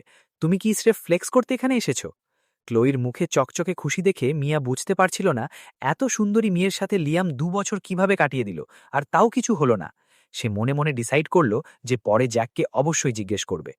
ওদিকে অফিসে বসে আমি হঠাৎ টানা 3 বার হেঁচি ফেললাম। আচ্ছু আচ্ছু আচ্ছু! আমি নাক ডললাম। আমি এই লোকদের আফটারনুন টি কিনে দিলাম, তবুও আমার নামে পরচর্চা করছে নাকি? মিয়া অনেকক্ষণ ধরে ক্লোইরকে দেখতে লাগলো, তারপর বলল, মানে তোমাদের বিয়ের 2 বছর হয়ে গেছে আর এখনো হাই স্কুল ক্রাশের স্টেজে আছো? তোমরা প্রপারলি হাতও ধরনি? ক্লোই লজ্জা পেয়ে গেল। মিয়া টেবিলে আঙুল ঠুকে বলল, যদি কিছু কাজ না করে তবে এত ভাবা বন্ধ করো। ক্লোইর মুখ আরও লাল হয়ে গেল। সত্যি বলতে আমিও কখনো কখনো ভেবেছি, কিন্তু লিয়াম, সে আমাদের রিলেশনশিপকে রেসপেক্ট করে। মিয়ার সাথে সাথে জবাব দিল, এটা শুধু রেসপেক্টের কথা নয়, রোজ তোমাকে দেখে কিছু না করাটা আমার মাথায় ঢোকে না। তারপর সে হাত তুলে দিল। ঠিক আছে, ঠিক আছে, আমার মুখ আবার বেশি চলে গেছে। ক্লোইর সাথে সাথে ডিফেন্ড করল, আমার হাবির ব্যাপারে এমন কথা বলবে না। মিয়া 2 হাত ওপরে তুলে দিল। সরি, আমি রসিকতা করছিলাম। সে জানতো ক্লোই লিয়ামের ব্যাপারে একদম সিরিয়াস হয়ে যায়। মিয়া ফোন বের করে ক্লোইর সামনে রেখে দিল। চলো টপিক চেঞ্জ করি। তুমি রোম্যান্সের ব্যাপারে কিছুই জানো না, আমি তোমার টিচার। ক্লোই সন্দেহজনক দৃষ্টিতে ফোন দেখল। এসব কি নর্মাল? মিয়া কাঁধ ঝাঁকল। ভালোবাসায় কিছুই নর্মাল হয় না। ক্লোইর মুখ ধীরে ধীরে লাল হয়ে গেল। ফোন ব্যবহার করতে করতে সে বলল, আমার মনে হয় আমার কোনো প্রপার এক্সকিউজ দরকার। আমি হঠাৎ অদ্ভুত বিহেভ করতে পারবো না। মিয়া ক্লান্ত হয়ে শ্বাস নিল। ক্লোই, তুমি ইনিশিয়েটিভ কিভাবে নেবে? ক্লোই চুপচাপ কাপের দিকে তাকালো। মিয়া আবার বলল, পরের মাসে সামার ব্রেক আছে, ওটার সেলিব্রেশন করে নাও। ক্লোই মাথা নাড়ল। না, এটা উইয়ার্ড লাগবে। মিয়া মাথা চেপে ধরল। তাহলে আমি কি করব তোমাকে নিয়ে? ক্লোই চুপ হয়ে গেল। ওদিকে অফিসে আমি কাজ করছিলাম, আর কাজ শেষ হতে হতে রাত 8টা বেজে গেল। নর্মালি আমি আরও দেরি পর্যন্ত থাকতাম, কিন্তু আজ আমার ক্লোইর লাঞ্চ বক্সের কথা মনে পড়ে গেল, আর আমি ডিসাইড করলাম যে আজ বাড়ি তাড়াতাড়ি যাব। কারে বসে আমি তাকে কল করলাম। সে সাথে সাথে ফোন তুলে নিল। তার গলার আওয়াজে খুশি পরিষ্কার ছিল। তুমি কি লেট নাইট স্ন্যাক্স খেতে চাইবে? আমি বাড়ি আসছি। ফোনের ওপাশে কিছু সেকেন্ড নীরবতা ছিল। তারপর ক্লোই আস্তে করে বলল, কিন্তু আমার এখন বেশি ক্ষুধে নেই, আর এখন একটু তাড়াতাড়িও আছে। তবে যদি আমি মানা করে দিই, তবে কি আজ তোমার সাথে খাওয়ার চান্স মিস হয়ে যাবে? আমি 1 সেকেন্ডের জন্য থামলাম, তারপর সাথে সাথে বললাম, একদমই নয়। যদি তোমার এখন ক্ষুধে না থাকে, তবে আমি আগে বাড়ি চলে আসি, তারপর পরে যাব। ক্লোইর গলার আওয়াজ আরও নরম হয়ে গেল। ঠিক আছে, আমি বাড়িতে তোমার জন্য অপেক্ষা করব। আমি কিছু মুহূর্ত চুপ করে রইলাম। শুধুমাত্র এই একটা সেন্টেন্স আমার মুড পুরোপুরি ভালো করে দিয়েছিল। আমি বাড়িতে তোমার জন্য অপেক্ষা করব। কল শেষ হবার পর আমি রিয়ার ভিউ মিরারে নিজের মুখ দেখলাম, আর নিজেকে বললাম, তুই এত হাসছিস কেন, যেন কোনো স্কুল বয়। কিছুক্ষণ পর আমি বাড়ি পৌঁছলাম। দরজা খুললাম আর দেখলাম ক্লোই লিটারালি সোফা থেকে লাফিয়ে উঠে দাঁড়ালো। তার মুখে এত মিষ্টি একটা স্মাইল ছিল যে আমার সব ক্লান্তি গায়েব হয়ে গেল। হাবি, সে বলতে বলতে থেমে গেল, তারপর লজ্জা পেয়ে হাসল। তুমি এসে গেছো? আমি হালকা আওয়াজে বললাম, আমি এসে গেছি। ক্লোই সাথে সাথে সোফা থেকে উঠে আমার দিকে চলে এলো। তার গা থেকে হালকা ফুলের সুগন্ধওয়ালা পারফিউমের সুগন্ধ আসছিল। সে চকচকে আঁখে আমার দিকে তাকিয়ে বলল, আগে শাওয়ার নেবে? এখন তো অনেক সময় আছে। কিন্তু তার মাথায় অন্য কিছুই চলছিল। জানি না হাবির ইনোসেন্ট গার্ল নেক্সট ডট পাই পছন্দ কিনা, জাস্ট আমার আশা যে পছন্দ হোক। আমার কষ্টে হাসি থামাতে হচ্ছিল। আগে যদি কেউ আমাকে জিজ্ঞেস করত যে আমার টাইপ কি, তবে আমার কাছে কোনো জবাব থাকতো না। কিন্তু এখন তার থটস শুনে আর তার চুরি চুরি করে আমাকে দেখার এক্সপ্রেশনস দেখে আমার ঠোঁটে হাসি নিজে থেকেই চলে আসত। আমি ওপরে গেলাম। গোসল করে সিম্পল টি শার্ট আর জিন্স পরে নিলাম। নিচে ফিরে এলাম তো দেখলাম ক্লোইও জামা কাপড় বদলে নিয়েছিল। আর অদ্ভুত ইত্তেফাকে আমরা দুজনে ব্ল্যাক আর হোয়াইট টি শার্টস পরেছিলাম, একদম ম্যাচিং কাপল আউটফিটসের মতো। আমি আইব্রো তুললাম আর হাসলাম। কি খাবে? চলো কাঞ্জি খেতে যাই। কলোনির প্রথমেই একটা ভালো কাঞ্জির শপ আছে। তার কথা শুনে আমার উপলব্ধি হলো যে সে আশেপাশের প্রতিটা দোকানের খবর রাখত। আমি কখনো এসব জিনিসে নজর দিতাম না। তুমি প্রায় লেট নাইট স্ন্যাক্স খাও? আমি জিজ্ঞেস করলাম। কখনো কখনো, যদি ল্যাব থেকে দেরি করে আসি বা রাতে পড়ার সময় ক্ষুধে পেয়ে যায়। সন্ধ্যার ঠান্ডা হাওয়া তার চুলগুলোকে দোলাচ্ছিল। আমরা দুজন সাথে হাঁটছিলাম। আবহাওয়া ভালো ছিল, আকাশে তারা জ্বলজ্বল করছিল, আর আমাদের দুজনের মুডও বেশ ভালো ছিল। তখন আমার একটা পুরনো কথা মনে পড়ল। বিয়ের শুরুর দিকের দিনগুলোতে ক্লোই একবার আমার রুমের দরজায় এসেছিল আর জিজ্ঞেস করেছিল যে আমি কি তার সাথে লেট নাইট স্ন্যাক খেতে চাই। সেই সময় আমি কাজে বিজি থাকতাম আর রাতে খাওয়ার অভ্যেসও ছিল না, তাই আমি পোলাইটলি মানা করে দিয়েছিলাম। আমার সেই সময় তার এক্সপ্রেশনও মনে ছিল না। হয়তো আমি ঠিকমতো তার দিকে তাকায়ও নি। তাহলে আমার মানা করার পর সে একাই গিয়ে খেতে থাকত নিশ্চয়ই। এটা ভেবে আমি তাকে আরও কিছুক্ষণ দেখলাম। হয়তো আমার তাকানো অনুভব করে সে ঘুরে আমার দিকে তাকাতে লাগল। তারপর সে নিজের গাল স্পর্শ করল। আমার মুখে কিছু লেগে আছে নাকি? না, আমি হেসে বললাম। তোমাকে কি কেউ কখনো বলেছে যে তুমি কতটা সুন্দরী? ব্যাস, তারপরেই আমার সামনে স্টিম ইনভেনশন হয়ে গেল। কিছু সেকেন্ডের মধ্যেই তার মুখ টমেটোর মতো লাল হয়ে গেল। তার নজর এদিক ওদিক ভটকতে লাগল, আর সে স্থলিত বাক্যে বলতে লাগল। সত্যি, তার মাথা পুরোপুরি ক্র্যাশ হয়ে গেছিল। সে যখনই আমার চোখে তাকাত, তার থটস আর মুখ দুটোই কন্ট্রোলের বাইরে চলে যেত। আমি যদি এত প্রিটি হই, তবে কি আমি তোমার হাত ধরতে পারি? এটা তোমার জন্য কোনো খারাপ ডিল তো নয়, তাই না? বলতে বলতে তার গলার আওয়াজ নিচু হয়ে গেল, আর তার মাথায় রিগ্রেটের সুনামি চলে এলো। আমি হেসে ফেললাম আর তার হাত ধরে নিলাম। সত্যি বলতে আমার মেয়েদের সাথে বেশি এক্সপিরিয়েন্স নেই, আমার ভয় ছিল যে কোথাও আমি খুব তাড়াতাড়ি মুভ করে তোমাকে ভয় পাইয়ে না দিই। তোমার যদি কিছু চাই তবে সোজা বলে দিও। যে মেয়েটি মাত্রই নিজের ওয়ার্ডস নিয়ে নিজেকে কষছিল, সে ফিল করল যে আমি তার হাত ধরে রেখেছি। তার মুখ আরও লাল হয়ে গেল। সে স্রেফ একটা হালকা শব্দ করল, কিন্তু মনে হচ্ছিল আমার কথা তার মাথা পর্যন্ত পৌঁছায়নি। তার ছোট হাতটা আমার গ্রিপে নড়াচড়া করতে লাগল। আমি বুঝতে পারলাম না সে কি করছে, তাই আমি গ্রিপ একটু লুজ করে দিলাম। ধীরে ধীরে তার আঙুলগুলো আমার আঙুলগুলোর মাঝে চলে এলো, আর কিছু সেকেন্ড পর আমাদের ফিঙ্গার্স পুরোপুরি ইন্টারওয়াইন্ড হয়ে গেল। সে আমাদের জোড়া হাত দুটোকে হালকা সুইং করল, তারপর আমার দিকে তাকিয়ে হাসল। আমিও না হেসে পারলাম না। হয়তো সে আমার সোজা বলে দিয়েও অ্যাডভাইসটা শোনেনি, কারণ সে ব্লাশ করতে বিজি ছিল। কিন্তু যেমনই আমরা কাঞ্জি শপে বসলাম, সে স্রেফ বোম ফেলে দিল। তুমি বললে না যে আমি ডিরেক্টলি বলতে পারি? আমি না ভেবেই মাথা নাড়ালাম। হ্যাঁ, বলো। ক্লোই সোজা আমার চোখে তাকালো। মাম আর ড্যাড বলছিলেন যে আমাদের তাড়াতাড়ি উনাদের গ্র্যান্ডচাইল্ড দেওয়া উচিত। আমি সেখানেই জমে গেলাম। আমি অবাক হয়ে তার দিকে তাকালাম। আমি ডিরেক্ট বলতে বলেছিলাম, নিউক্লিয়ার মিসাইল লঞ্চ করতে বলিনি। সোজা বেবি পর্যন্ত পৌঁছে গেল। সেই মুহূর্তে আমাদের ভেতরের ডিফারেন্স পরিষ্কার দেখা গেল। ক্লোই বোকা ছিল না, একদমই নয়। স্রেফ তার মনটা খুব পরিষ্কার ছিল। তার দুনিয়া আমার দুনিয়া থেকে একদম আলাদা ছিল। আমার দুনিয়া বিজনেসম্যান আর নেগোসিয়েশনসে ভরা ছিল, তার দুনিয়া রিসার্চ আর সোজা ইমোশনসে। আমার রিয়াকশন দেখে সে ঘাবড়ে গেল। আমি কি খুব বেশি ডিরেক্ট হয়ে গেলাম? কিন্তু বিল্ড আপের কি দরকার? এমনিতেও কাল আমরা আমাদের প্যারেন্টসের বাড়িতে ডিনারে যাচ্ছি। তখন আমার মনে পড়ল, গত ২ বছর আমাদের রিলেশনশিপ যেমনই হোক না কেন, আমরা প্রতি মাসে একবার আমাদের প্যারেন্টসের বাড়িতে ডিনারের জন্য যেতাম। ক্লোই আস্তে করে জিজ্ঞেস করল, তোমার মনে আছে তো? কাল আফটারনুনে আমার ক্লাস নেই। আমি একটু সারপ্রাইজড হলাম। তুমি আমার স্কেজুল মনে রেখেছ? তার গলার আওয়াজ সাথে সাথে খুশিতে ভরে গেল। আমি বাড়িতে তোমার ওয়েট করব। আমি স্রেফ আগে থেকেই জানিয়ে রাখছিলাম, কাল মামা ড্যাড আবার বেবিওয়ালা কথা তুলতে পারেন। কিন্তু তার মাথায় স্রেফ একটাই কথা গুঞ্জন করছিল। হাবি আমার স্কেজুল মনে রেখেছে, তার মানে ওনারা আমার পরোয়া করেন। হাবি আমার স্কেজুল মনে রেখেছে, তার মানে ওনারা আমার পরোয়া করেন। আমার পরোয়া করেন মানে ওনাদের মনে আমার জায়গা আছে। আর যদি মনে জায়গা থাকে, তবে ওনারা আমাকে পছন্দ করেন। ক্লোইর মাথায় লজিকের ট্রেন ফুল স্পিডে দৌড়চ্ছিল। আমি বেবিওয়ালা কথাটা আগেই জানিয়ে দিলাম, যাতে হাবি মেন্টালি প্রিপেয়ার্ড হয়ে যায়। সব আমার ভুল। আগে আমরা বিজি থাকার এক্সকিউজ দিয়ে দিতাম, কিন্তু এবার মামা ড্যাড শুনবেন না। আমি হাবির রুমের শিফট এভাবে হব, না হলে এটাই সবচেয়ে লজিক্যাল এক্সকিউজ ছিল যেটা আমি পেলাম। তার থট শুনতেই আমার সব টেনশন হাওয়া হয়ে গেল। আমার হাসি পেয়ে গেল। আমি তার দিকে তাকালাম। সে আমাকে বড় আশা ভরা চোখে দেখছিল। তার চোখে ভালোবাসা এত অবভিয়াস ছিল যে লুকানোই যাচ্ছিল না। যেমনই সে আমার তাকানো দেখে ফেলল, সে সাথে সাথে লজ্জা পেয়ে নিচে তাকাতে লাগল। আমি তার বলে একটু কাঞ্জি ঢেলে দিলাম, কাল যদি মামার ড্যাড বেবিওয়ালা কথা তোলেন, তবে ওনাদের আমার কাছে পাঠিয়ে দিও, অথবা বলে দিও যে আমি এখন বাচ্চা চাই না। ক্লোই একদম থেমে গেল। আমার অ্যাকচুয়ালি কোনো প্রবলেম নেই। মামার ড্যাড রিজনেবল। স্রেফ ওনাদের মনে হয় যে ২ বছরের বিয়ের পর। তার থট হঠাৎ বাইরে চলে এলো। আমি হাবির বেডে কিভাবে শোব? এবার আমার বাড়ি ছিল ফ্রিজ হবার। আমার মুড আরও ভালো হয়ে গেল। আমি ক্যাজুয়ালি জিজ্ঞেস করলাম, তুমি বলেছিলে না যে তুমি অ্যাব্রডে একাই থাকতে? তুমি কি সবসময় পার্সোনাল স্পেসকে প্রেফারেন্স দাও? ক্লোই মাথা নাড়াল। শুরুতে মাম আমার সাথে থাকতেন, পরে যখন বড় হলাম তখন নিজের রুম পেয়ে গেলাম, তারপর অভ্যেস হয়ে গেল। কিন্তু তার মাথায় অন্য কিছু চলছিল। হাবি এটা কেন জিজ্ঞেস করছেন? আমি কি বেশি ভাবছি? আমার পার্সোনাল স্পেস পছন্দ, কিন্তু আমি এটা বলার সাহস করব না। কি জানে, যদি 1% চান্স থাকে যে হাবি আমাকে ওনার রুমে ইনভাইট করে দেন। রাত হয়ে গেছে, একটা মেয়েকে স্বপ্ন দেখতে দাও। হাবিকে আজ খুব জেন্টল লাগছে। আমি একটু বেশি ড্রিম করতেই পারি। আমি কষ্টে হাসি ধরে রাখছিলাম। তার থটস পুরো পিওর গোল্ড ছিল। সে অলরেডি ডিসাইড করছিল যে আমরা যদি একসাথে থাকি তাহলে কোন পায়জামা পরবে। একটা রেসপেক্টেবল প্রফেসরের মাথা এত র্যান্ডম কিভাবে হতে পারে? আমি আস্তে করে বললাম, ব্যাস, ডে ড্রিমিং বন্ধ করো। আমি অফিসিয়ালি তোমাকে ইনভাইট করছি। মুভ ইন করবে? তার মাথার এমার্জেন্সি ব্রেক সাথে সাথে লেগে গেল।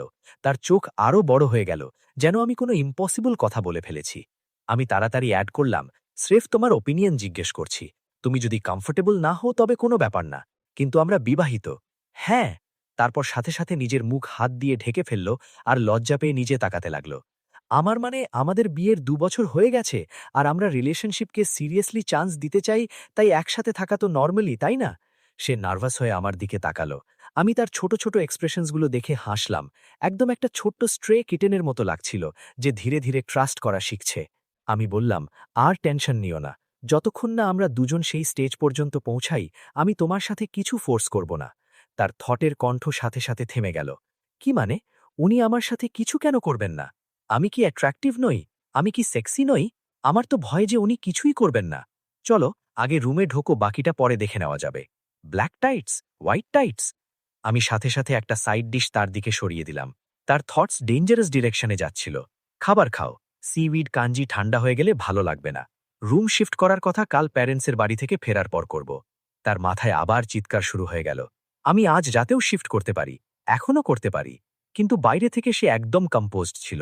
যেটা তোমার ঠিক মনে হয়, আমার স্কেজুল ফ্লেক্সিবল। আমি আবার হাসলাম। খাবার খাও। কাঞ্জি শেষ করার পর আমরা আরামে বাড়ি ফিরে এলাম। রাস্তাভর র্যান্ডম কথাবার্তা বলতে লাগলাম। তখন আমার উপলব্ধি হলো যে টেলিপ্যাথি ছাড়াও আমাদের কথাবার্তা ন্যাচারালি ফ্লো করে। বাড়ি পৌঁছে নিজের নিজের বেডরুমের সামনে থেমে গেলাম। ক্লোই বলল, গুড নাইট। কিন্তু তার মাথায় অন্য কিছু চলছিল। হাবি সত্যি আমাকে আজ রাতে মুভ ইন করতে দেবেন না? আমার জিনিসপত্র তো বেশি নেই, স্রেফ আমাকে তুলে রুমে নিয়ে যাও। এবার আমি প্রিটেন্ড করলাম যে আমি কিছুই শুনিনি, স্রেফ হেসে বললাম, গুড নাইট। সত্যি বলতে আমারও একটু সময় চাইছিল। আমি মেন্টালি প্রিপেয়ার্ড হচ্ছিলাম যে এখন আমি রুমমেট পেতে যাচ্ছি। পরের দিন আমি কাজে খুব বিজি ছিলাম, কিন্তু তা সত্ত্বেও টাইমে অফিস থেকে বেরোলাম আর রাস্তায় একটা বড় বুকে কিনে নিলাম। যখন বাড়ি পৌঁছালাম, ক্লোই আগেই তৈরি হয়ে আমার ওয়েট করছিল। আমি ফুলগুলো তার দিকে বাড়িয়ে দিলাম। ক্লোই অবাক হয়ে গেল। মামের লিনস পছন্দ। আমার মনে হলো এগুলো প্রফেসর লিনের জন্য। আমি মাথা নাড়লাম। আমি জানি, আর আমি এটাও জানি যে তোমার টিউলিপস পছন্দ, কিন্তু আজ টিউলিপস অ্যাভেলেবল ছিল না। এই রোজেস তোমার জন্য, নেক্সট টাইম টিউলিপস আনব। ক্লুই বকেটা জোর করে চেপে ধরল। সে আস্তে করে আমার দিকে তাকালো, তার চোখে খুশি চকচক করছিল। আমার জন্য? তার গলার আওয়াজে এত অবাক হওয়ার ছাপ ছিল যেন আমার মনটা হালকা ব্যথায় ভরে গেল। যেন তার অভ্যেসই ছিল না যে কেউ তার জন্য ফুল আনবে। আমি হেসে বললাম, হ্যাঁ, তোমার জন্য। পছন্দ হয়েছে? ক্লুই 1 সেকেন্ডও না ভেবে জবাব দিল, আমার খুব পছন্দ হয়েছে। আর সেই মুহূর্তে তার মুখের খুশি যে কোনো ফুলের চেয়েও বেশি সুন্দর লাগছিল। আমার খুব খুব পছন্দ হয়েছে, সুপার পছন্দ হয়েছে। হাবি প্রথমবার আমাকে ফ্লাওয়ার্স দিয়েছে। আমি এগুলো প্রিজার্ভ করব, ল্যাবে নিয়ে গিয়ে ইটার্নাল ফ্লাওয়ার্স বানাবো। তার খুশি দেখে আমি হাসলাম। যদি তোমার এত পছন্দ হয় তবে আমি তোমার জন্য রোজ ফ্লাওয়ার্স এনে দেব। ক্লুই সাথে সাথে মাথা নাড়ল। ওটা ওয়েস্ট হবে। একটা বুকে এমনিতেও 1 বা 2 সপ্তাহ চলে যায়, উইকলি করতে পারো। সে একদম শাই হল না, স্রেফ তার চকচকে চোখে আমার দিকে তাকিয়ে রইল। কারণ তোমার দেওয়া ফ্লাওয়ার্স আমাকে পুরো সপ্তাহ খুশি রাখে, হয়তো তার চেয়েও বেশি। এটা সোজা অ্যাটাক ছিল, আর কোনো ওয়ার্নিং ছাড়াই আমার মনে গিয়ে লাগল। আমার হার্টবিট 1 সেকেন্ডের জন্য এলোমেলো হয়ে গেল। আমি হালকা একটু কাশি দিলাম। কোনো প্রবলেম নেই, পরের বার আমি নিজে চুজ করব। ক্লুইর স্মাইল আরও বড় হয়ে গেল। এটা খুব ভালো কথা, আমি অনেক অনেক দিন খুশি থাকব।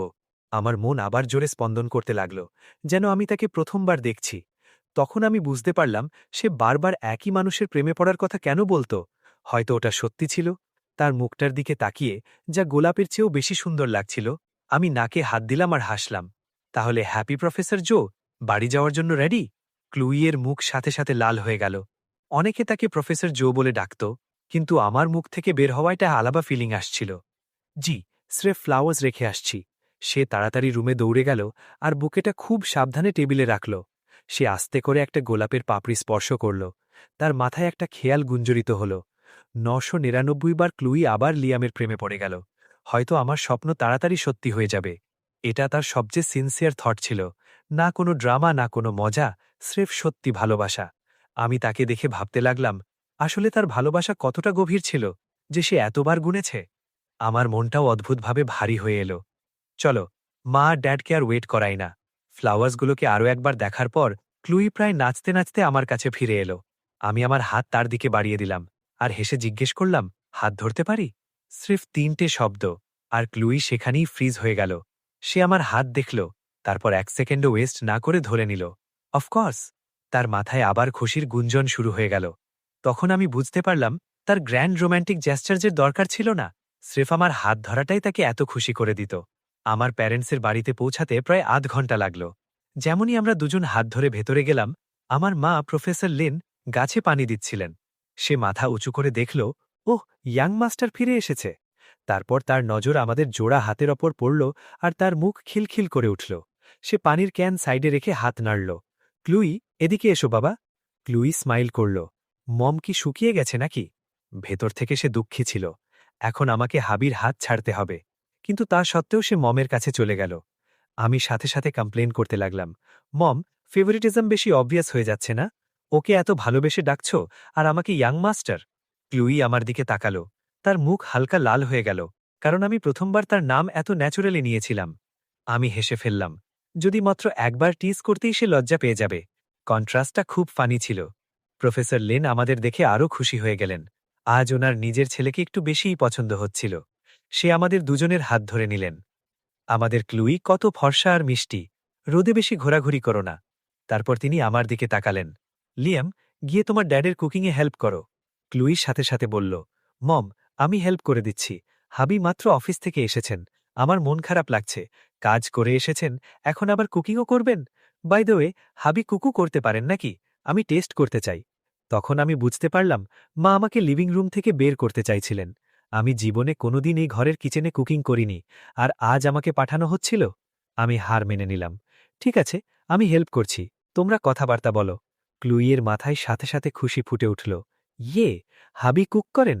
হাবি কত খাটুনি খাটেন। বাড়ি গিয়ে ওনাকে মাসাজ দেব মনে করে। যদি মানা করে দেন তাহলে পরে ভাবব।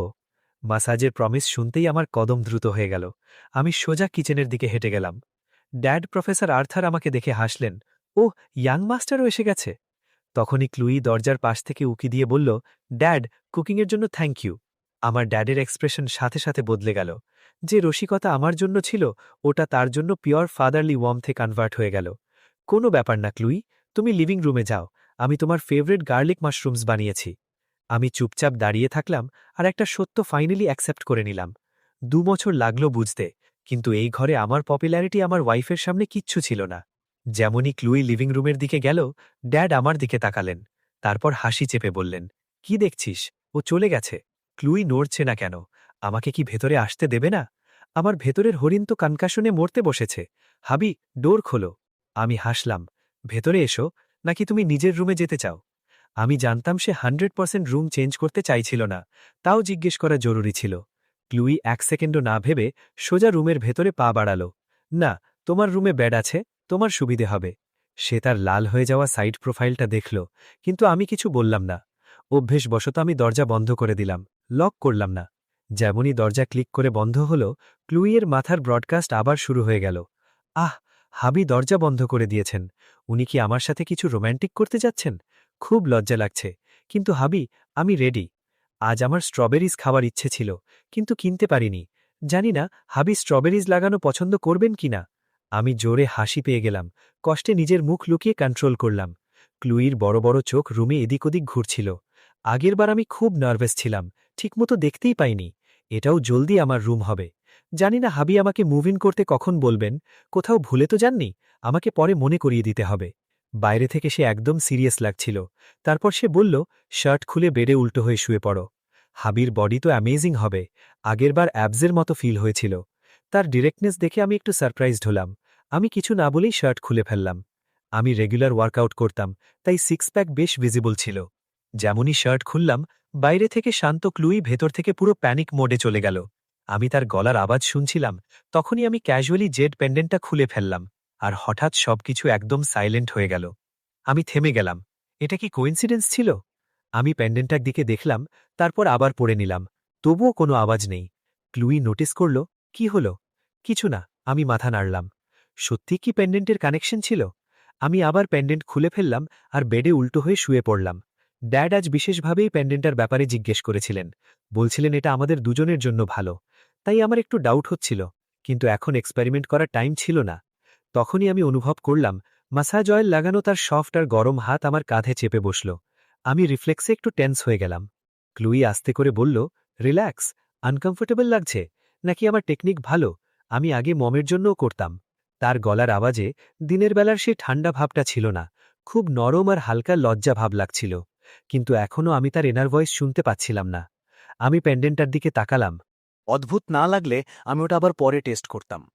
আমি আস্তে করে শ্বাস ছাড়লাম আর মাসলস রিল্যাক্স করে দিলাম। তারপর মাথা ঘুরিয়ে ক্লুয়ের দিকে তাকালাম। কিন্তু অ্যাঙ্গেলটা একটু ডেঞ্জারাস ছিল।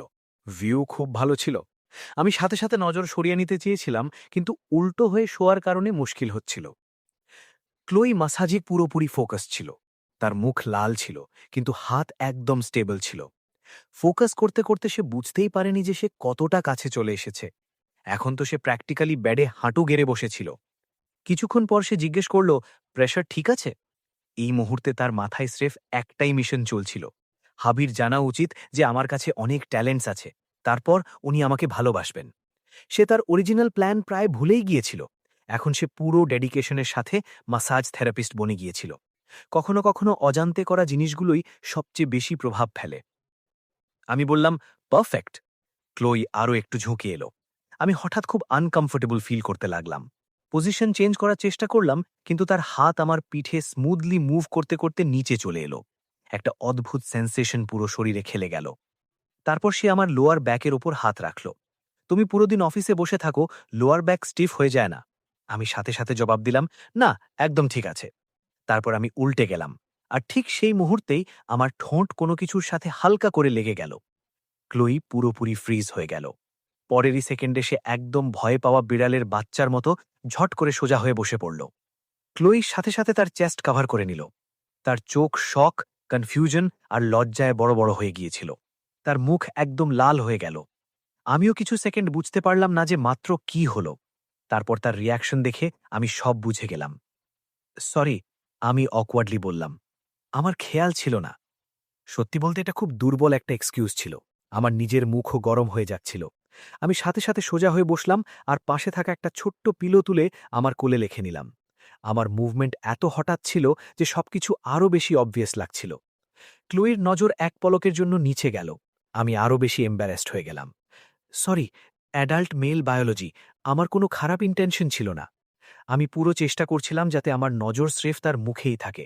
রুমের অ্যাটমসফিয়ার এত অকওয়ার্ড হয়ে গিয়েছিল যে শ্বাস নেওয়াও মুশকিল মনে হচ্ছিল।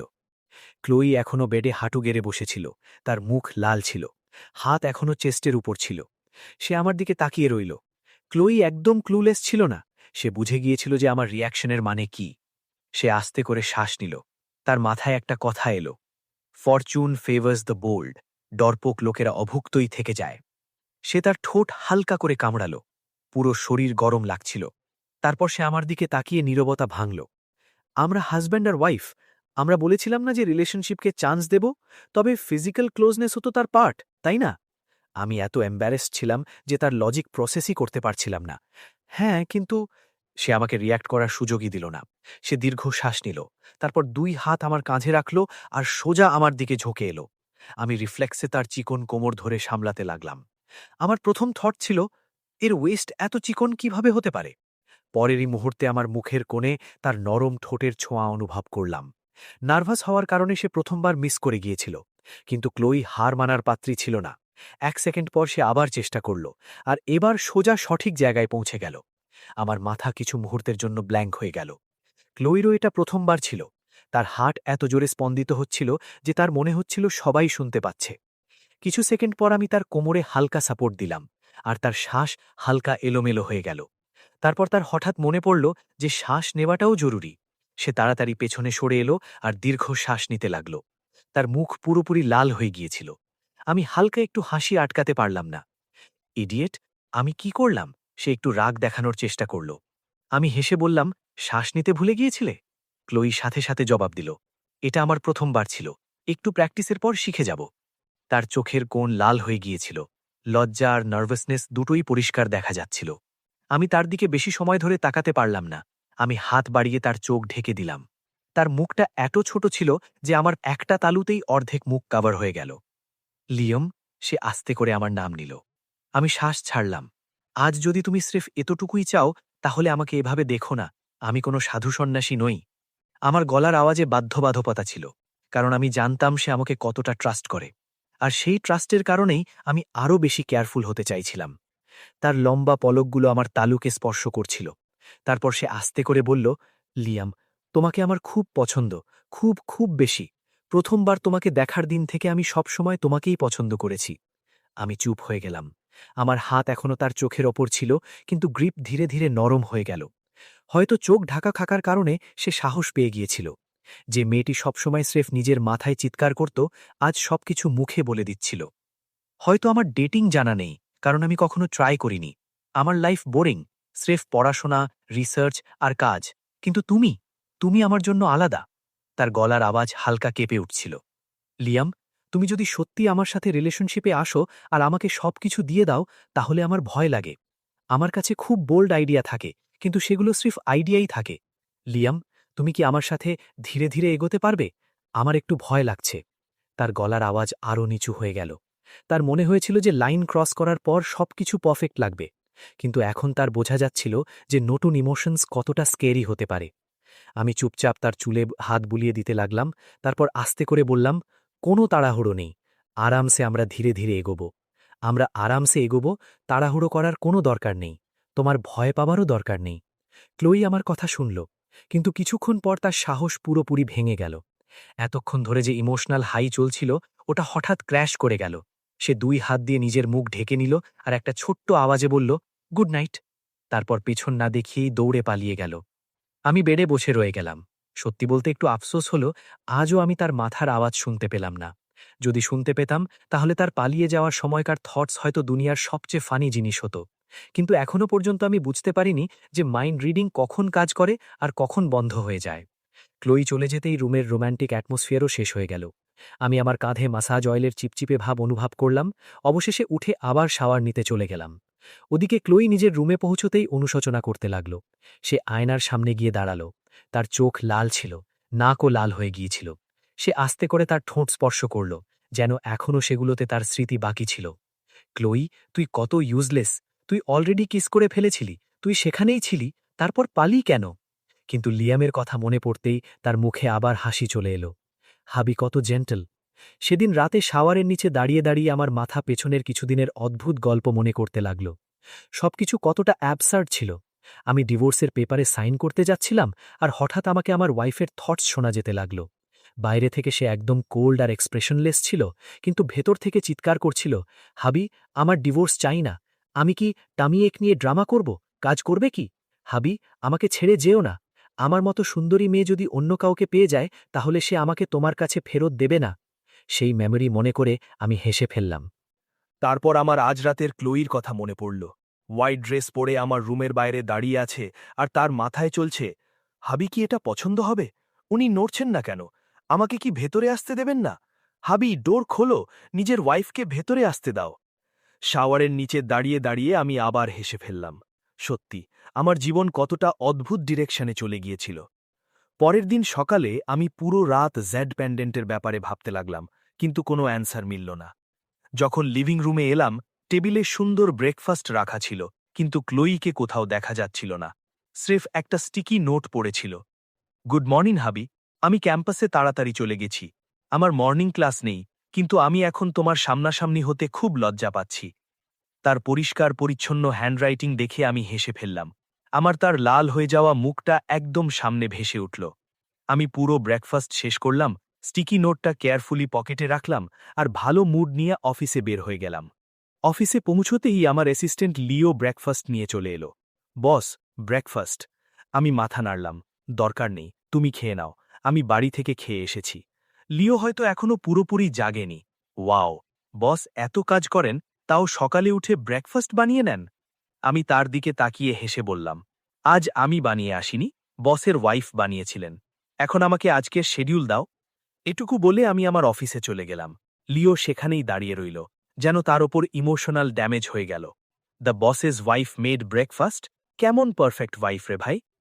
সকালের কাজ বেশ বিজি ছিল। মাঝে মাঝে আমি ক্লোইকে মেসেজেসও পাঠাচ্ছিলাম।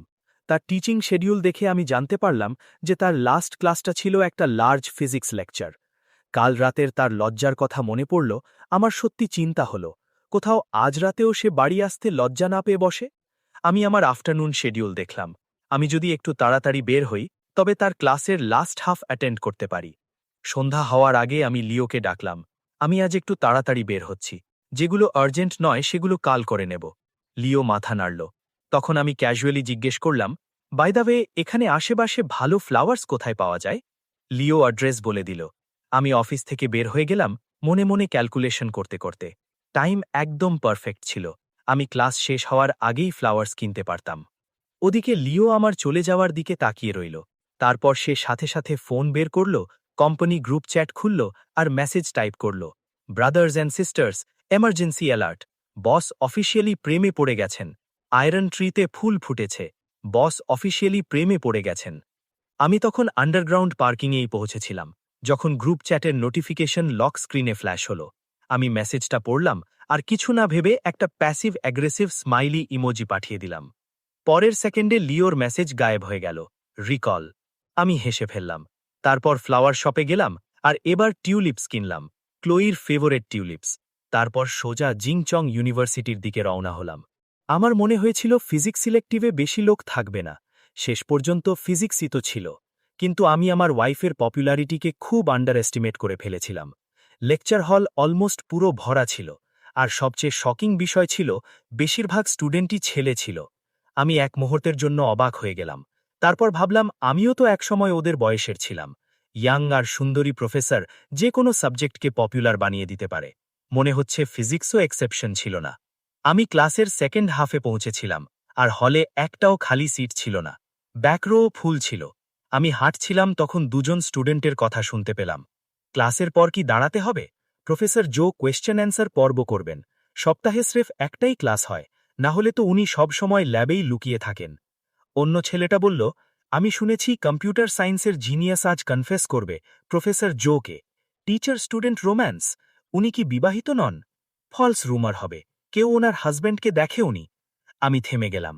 স্রেফ ক্লাস অ্যাটেন্ড করতে এসেছিলাম, আর এত প্রিমিয়াম গসিপ পেয়ে গেলাম। আমার ওয়াইফ সত্যিই পপুলার ছিল। অবশেষে আমি মিডল সেকশনে একটা খালি সিট পেলাম। আমি বসে পড়লাম। কিছুক্ষণ পর বেল বাজল। পুরো হল শান্ত হয়ে গেল, আর তখন সে ভেতরে এলো। তল, এলিগেন্ট আর এত সুন্দর যে পুরো লেকচার হল চুপ হয়ে গেল। তার মুখে কোনো স্মাইল ছিল না, স্রেফ সেই কোল্ড আর ইন্টিমিডেটিং এক্সপ্রেশন। কিন্তু কারো নজর তার ওপর থেকে সরছিল না। আমি তাকে দেখে ভাবতে লাগলাম, আমার কলেজের প্রফেসরও যদি এমন হতো, তাহলে হয়তো ফিজিক্স আমার সত্যি পছন্দ হয়ে যেত। ক্লোয়ি পোডিয়ামের কাছে গেল আর হালকা করে আঙুল দিয়ে পোডিয়াম ট্যাপ করল। ঠিক আছে, ক্লাস শুরু করছি, সবাই শান্ত হয়ে যাও। আমি তার সিরিয়াস এক্সপ্রেশন দেখে হাসলাম, আর তক্ষুনি তার আসল গলার আওয়াজ আমার মাথায় গুঞ্জরিত হল। জানি হাবি আজ ওভারটাইম করবেন কিনা। আমার ওনার সাথে ডিনার করতে ইচ্ছা করছে, নাকি শুধু ওনার সাথে ঘুমাবো, ওটাও চলবে। আমি হাসতে আটকাতে পারলাম না। ক্লাসিক প্রফেসর জো, বাইরে থেকে স্ট্রিক্ট, ভেতর থেকে পুরো কেয়স। আমার হাসির শব্দ শুনে তার নজর আমার দিকে গেল। সে পুরো লেকচার হল স্ক্যান করল, আর তক্ষুনি ফ্রিজ হয়ে গেল। তার চোখ সোজা আমার ওপর আটকে গেল। আহ, আমার জায়ান্ট হাবি, উনি এখানে কখন এলেন? কেউ আমাকে বলল না কেন? আমাকে আজ প্রিটি লাগছে কি? না, আমি ক্লাসের সময় কখনো প্রিটি লাগি না। কি করব? কি করব? স্টুডেন্টরা স্রেফ এতটুকু দেখল যে তাদের স্ট্রিক্ট প্রফেসর হঠাৎ কোনো একটা জায়গায় তাকিয়ে থেমে গেছে। তার এক্সপ্রেশন বদলালো না, কিন্তু তার স্কেয়ারি অরা গায়েব হয়ে গেল। আমি স্রেফ তার দিকে তাকিয়ে রইলাম আর আস্তে করে হাসলাম। এখন আমার বোঝা হয়ে গেছিল যে মাঝে দেওয়াল বা বন্ধ দরজা না থাকলে আমি তার থটস দূর থেকেও শুনতে পেতাম। ক্লোয়ি, শান্ত হও, কোনো বড় ব্যাপার নয়, তুমি ক্রাউডস হ্যান্ডেল করতে পারো। কিন্তু তার মাথা প্যানিক মোডে ছিল। আগে স্টুডেন্টদের ক্যাবেজ মনে হতো, কিন্তু আজ পুরো একটা হাবি অডিয়েন্সে বসে আছে। আমি বারবার ওনার দিকে তাকাতে চাইছি। বাইরে থেকে সে প্রফেশনাল হয়ে রইল, কিন্তু গলার আওয়াজ আগের থেকে বেশ সফট হয়ে গেল। আজ পপ কুইজ নয়, কিউএন্ডে করি।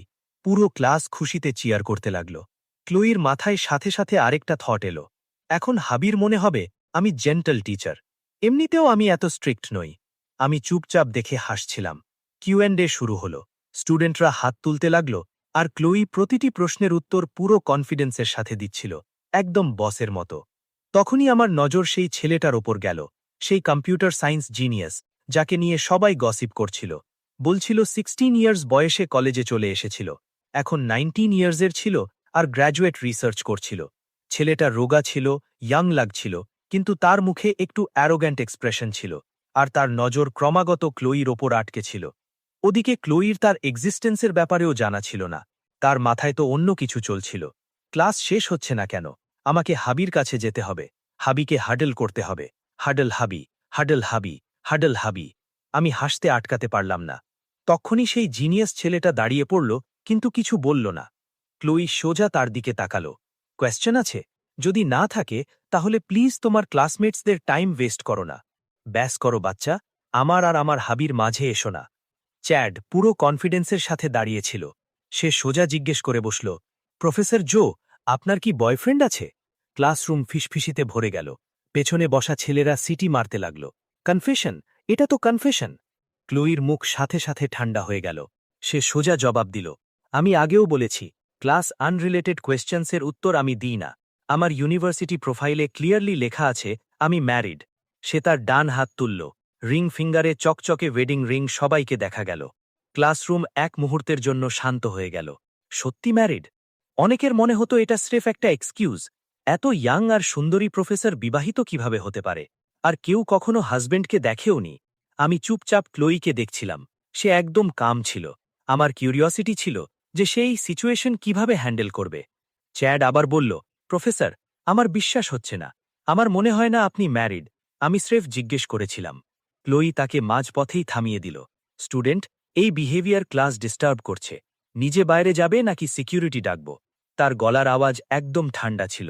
সে সোজা দাঁড়িয়ে রইল আর পুরো লেকচার হলের ওপর নজর বোলাল। আমি জানি না তোমাদের মধ্যে কিছু লোক এই ক্লাস কেন নাও, কিন্তু যতক্ষণ এখানে আছো আমার রুলস ফলো করবে। আমি স্রেফ অ্যাকাডেমিক্স কোয়েশ্চেন্স নিই। সবার সময় ইম্পর্ট্যান্ট। নিজের পার্সোনাল কিউরিওসিটির জন্য সবার টাইম ওয়েস্ট করো না। তার কথা শেষ হতেই বেল বেজে গেল। সব হুটিং আর ফিসফিসানি সাথে সাথে বন্ধ হয়ে গেল। ক্লাস ডিসমিসড, সে ঠান্ডা মেজাজে বলল।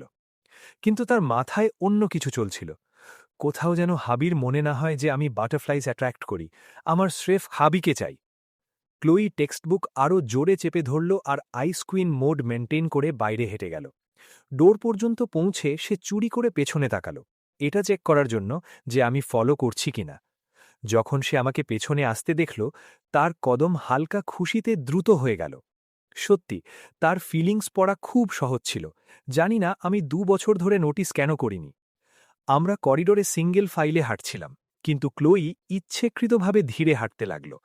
এখনও আমার পাশে কেন হাঁটছেন না? কোনো ব্যাপার না, আমি আরও ধীরে হাঁটি। আমি হেসে ফেললাম আর তার সাথে পেস ম্যাচ করে নিলাম। আহ, এখন আমরা সাইড বাই সাইড হাঁটছি। এখন কি কথা বলি? ক্লাসের ব্যাপারে জিজ্ঞেস করব? না, আজকের ক্লাস তো ডিজাস্টার ছিল। তবে কি বলি? কাশ, এখন গুগল করতে পারতাম। Very urgent. আমি হাসি আটকাতে পারলাম না আর কথা শুরু করলাম, প্রফেসর জো। ক্লোই সাথে সাথে আমার দিকে ঘুরে গেল। তার চোখ চকচক করে উঠল। লিয়াম, তুমি এখানে কেন এলে? আহ, প্রায় হাবি বলে দিয়েছিলাম। আমি সত্যি বলতে চাই, মাথায় বলা কি কাউন্ট করে? হাবি, হাবি, হাবি। করিডর এখনও স্টুডেন্টসে ভরা ছিল, আর আমি ফিল করলাম যে প্রায় প্রতিটি ছেলে ক্লোইকে দেখছিল। আমার ওয়াইফের পপুলারিটি সত্যি ডেঞ্জারাস লেভেলের ছিল। আমি মজায় বললাম, আমি কি এত বুড়ো লাগি? আইস কুইন সাথে সাথে ভেঙে গেল। ক্লোই ঘাবড়ে গেল। না, আমার মানে ওটা ছিল না। তার প্যানিক দেখে আমার মনে পড়ল তাকে তার রেপুটেশন মেনটেন করতে হয়। আমি তাড়াতাড়ি টপিক চেঞ্জ করে দিলাম। তোমার অফিস কোন দিকে? ক্লুই সাথে সাথে তার এক্সপ্রেশন কন্ট্রোল করে নিল। হলওয়ের এন্ডে। কিন্তু তার মাথায় একদম আলাদা মুভি চলছিল। আমি হাবির হাত ধরতে চাই, কিন্তু আমাকে ম্যাচিওর প্রফেসর হতে হবে। স্রেফ অফিস পর্যন্ত কন্ট্রোল, তারপর ডোর বন্ধ, লক, ব্লাইন্ডস বন্ধ, তারপর বাউন্স। আমি হাসলাম। সে সত্যি এত বোল্ড হতো যতটাই নিজের মাথায় ছিল, তাহলে আমার লাইফ খুব ইন্টারেস্টিং হয়ে যেত। দুর্ভাগ্যবশত প্রফেসর জো স্রেফ ইম্যাজিনেশনের কুইন ছিল, রিয়ালিটিতে নয়। আমরা অফিসের কাছাকাছি পৌঁছাতেই যাচ্ছিলাম যে পেছন থেকে দ্রুত কদমের শব্দ এলো। ক্লুইর মাথার রোলার কোস্টার এমার্জেন্সি ব্রেক মেরে থেমে গেল। আমরা দুজন ঘুরে দেখলাম চ্যাড আমাদের পেছনে চলে এসছিল। ক্লুইর মুখ সাথে সাথে ঠান্ডা হয়ে গেল। চ্যাড আমাদের সামনে থামল। সে আগে আমাকে দেখল, তারপর ক্লুইর দিকে ঘুরে গেল। প্রফেসর জো, আমি আপনার সাথে কথা বলতে চাই। সে আবার আমার দিকে তাকালো, যেন বলছিল, এই লোকটা এখানে কেন দাঁড়িয়ে আছে? হয়তো তার মনে হয়েছিল আমি কোনো গ্র্যাজুয়েট স্টুডেন্ট, স্রেফ একটু বেশি বয়সের। আমি তার নজর বুঝে গেলাম, কিন্তু নড়ার কোনো ইচ্ছে ছিল না। ক্লাসের সময় আমি রেসপেক্টে আমি কিছু বলিনি। এখন ক্লাস শেষ হয়ে গেছিল, আর আমি আমার ওয়াইফকে কোনো বাচ্চার দ্বারা হিট অন হতে চুপচাপ দেখতে পারছিলাম না। ক্লোই সোজা জিজ্ঞেস করল, কোনো প্রবলেম আছে? তার গলার আওয়াজ বরফের মতো ঠান্ডা ছিল। যদি পার্সোনাল কথা হয় তাহলে থাক। যদি পার্সোনাল কথা হয় তাহলে আমি জবাব দেব না। আর যদি অ্যাকাডেমিক্সের সাথে রিলেটেড হয় তাহলে ফ্যাকাল্টি পেজে মেসেজ ছেড়ে দিও। আমি রোজ চেক করি। এখন তাড়াতাড়ি যাও। আমার আর আমার হাবির মাঝে এসো না। আমার সাহস ধীরে ধীরে শেষ হয়ে যাচ্ছে। তুমি যদি আর কিছুক্ষণ দাঁড়িয়ে থাকো তাহলে আমি আবার লজ্জা পেয়ে যাব। আমি তার ঠান্ডা এক্সপ্রেশন দেখে হাসলাম। বাইরে থেকে সে একদম সিরিয়াস লাগছিল, ভেতর থেকে পুরো প্যানিক মোডে। চ্যাড কিছু মুহূর্তের জন্য শকে রয়ে গেল। যখন সে দেখল যে ক্লুই ঘুরে চলে যাচ্ছে, তখন সে হঠাৎ তার হাত ধরার জন্য হাত বাড়াল। কিন্তু তার আঙুলগুলো ক্লুইকে স্পর্শও করতে পারেনি। আমার হাত মাঝে চলে এলো। হে কিড, এটা খুব বদতমিজি। আমার ওয়াইফ এখন ডিউটিতে নেই। এটা তার পার্সোনাল টাইম। ক্লুই আর চ্যাড দুজনেই একসাথে আমার দিকে ঘুরে গেল। ক্লুই কিছু সেকেন্ড ব্ল্যাঙ্ক হয়ে আমাকে দেখতে লাগল। তারপর তার মুখে এত খুশি চলে এলো যে সে লুকাতেই পারল না। আমি হাসলাম আর তাকে আমার সাইডে টেনে নিলাম। হাসা বন্ধ করো, একদম ডর্ক লাগছ। প্রফেসরের অ্যাটিটিউড কোথায় গেল? চ্যাডের মুখ দেখার মতো ছিল। তাহলে বিয়ের কথাটা সত্যিই ছিল, আর আমি সত্যিই ওনার হাজবেন্ড ছিলাম। ক্লুই সাথে সাথে বলল, আমার হাজবেন্ড আর আমি ডিনার করতে যাচ্ছি। যদি কোনো একাডেমিক হেল্প চাই তাহলে ওয়েবসাইট ইউজ করো। তার মাথায় আবার ফায়ারওয়ার্কস শুরু হয়ে গেল। আমরা টাচ হলাম। হাবি আমাকে ওনার সাইডে টেনে নিয়েছেন। এটা প্র্যাকটিক্যালি রোম্যান্স। 2 মিনিট আগের সেই স্ট্রিক্ট প্রফেসর গায়েব হয়ে গেছিল। এখন আবার সেই পুরনো ক্লোই ফিরে এসেছিল। হাবি, হাবি, হাবি। এখন আমি অফিসিয়ালি ওনাকে হাবি ডাকতে পারি। আমরা যদি হাবি ওয়াইফি হই তাহলে কিস করাও লজিক্যাল, তাই না? আমি সাথে সাথে আমার নজর সরিয়ে নিলাম। তার মুখ লাল ছিল, কিন্তু মাথা পুরো স্পিডে দৌড়াচ্ছিল। আখেরকার চ্যাড হার মেনে চলে গেল, একদম যা আমি চাইছিলাম। আমি হাত তার কাঁধে রেখে তার অফিস পর্যন্ত গেলাম। এখন তার থটসও একটু শান্ত হয়ে গেল। অফিস ভেতর থেকে খালি ছিল। ক্লোই দরজা খুলল। ভেতরে আসো। আমি সিক্রেটলি তার ডোর লক করে পাউন্স করার প্ল্যানের ওয়েট করছিলাম, কিন্তু প্রফেসর জো স্রেফ ইম্যাজিনেশনেই ডেঞ্জারাস ছিলেন, রিয়ালিটিতে নয়। সে দরজা বন্ধ করল, লক করল না, তারপর আস্তে করে আমার দিকে তাকালো। তুমি মাত্রই স্টুডেন্টকে বললে যে আমি তোমার ওয়াইফ। আমি কি ভুল বলেছি? আমি আমার রিং ফিঙ্গার তুললাম আর ম্যাচিং ওয়েডিং রিং দেখালাম। আমরা হাজব্যান্ড ওয়াইফই তো। ক্লোই আমার দিকে তাকালো, তারপর হঠাৎ আমার হাত ধরে নিল আর আস্তে করে আমাদের আঙুলগুলো একে অপরের মাঝে পেঁচিয়ে দিল। তার মুখ আবার লাল হয়ে গেল। তুমি কিছু ভুল বলনি। আমাদের রিংসগুলো খুব প্রিটি, তাই না? আমি একটু সারপ্রাইজড হলাম।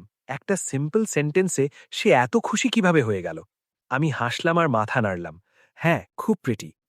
ক্লোই আস্তে করে বলল, আমি বানিয়েছিলাম। আমি তোমাকে বলেছিলাম না যে আমি রিংস চুজ করতে গেছিলাম? অ্যাকচুয়ালি আমি নিজে বানিয়েছিলাম। খুব টাইম লেগেছিল। আমি এক মুহূর্তের জন্য চুপ হয়ে গেলাম। আমার সত্যি জানা ছিল না। আমি সবসময় ভাবতাম যে আমরা তাড়াহুড়োতে বিয়ে করেছিলাম। 3 মাসে দেখা হলো আর বিয়ে করে নিলাম। আমি তো ভেবেছিলাম রিংসগুলো মার্কেট থেকে কেনা হবে। আমি কখনো জানতে পারিনি যে সে এত খাটনি খেটেছিল। আমি আস্তে করে বললাম, সরি, আমার জানা ছিল না। ক্লোই হালকা একটু স্মাইল করল। কোনো ব্যাপার না, আমি কখনো বলিনি। আমি জানি তুমি বিজি থাকতে, সব সময় বিজি থাকতে। কখনো কখনো একটু স্যাড লাগতো, স্রেফ একটুখানি। কাশ কেউ কখনো অ্যানিভার্সারি মনে লাগতে বা কখনো আমাকে মনে করতে। কিন্তু কোনো ব্যাপার না, এখন উনি আমার কাছে আছেন। এই থটটা শুনে আমার মন ভারী হয়ে গেল। আমি তার হাত জোরে ধরলাম আর তাকে আমার বাহু ধরে টেনে নিলাম। তার সব উদাসীনতা 1 সেকেন্ডে গায়েব হয়ে গেল। হাবি আমাকে হাগ করেছেন। আজ আমি ওনাকে আরও বেশি ভালোবাসি। হাবি প্লাস 100 পয়েন্টস। আমি ওনার ফোরহেডে হালকা একটা কিস করলাম। তোমার আমাকে বলা উচিত ছিল। আমার সত্যি কিছু জানা ছিল না। আমার মনে হতো তুমি ডিস্টেন্স মেনটেন করতে চাও। রিংজো? ক্লোই আমার কথা কেটে দিল। তার গলার আওয়াজ খুব নিচু ছিল। ওসব পুরনো কথা। কিন্তু যদি তুমি সরি বলতে চাও তাহলে আমাকে কিস করতে পারো, আমার খারাপ লাগবে না। আমি হেসে ফেললাম আর তার গালের পাশে আসা চুলের গোছা সরিয়ে দিলাম। সে একদম হরিণের মতো ঘাবড়ে গেল। যেমনি আমি একটু কাছে গেলাম, সে ইনস্টিংটিভলি পেছনে সরে গেল। আমি তার কোমরের পাশে হাত রেখে তাকে সামলালাম। লুকাচ্ছ কেন? তুমিই তো বললে কিস করলে মাফ করে দেবে। আমার আঙুলের টাচ পেতেই সে আরও লাল হয়ে গেল। কিন্তু অফিসের ডোর লক নেই।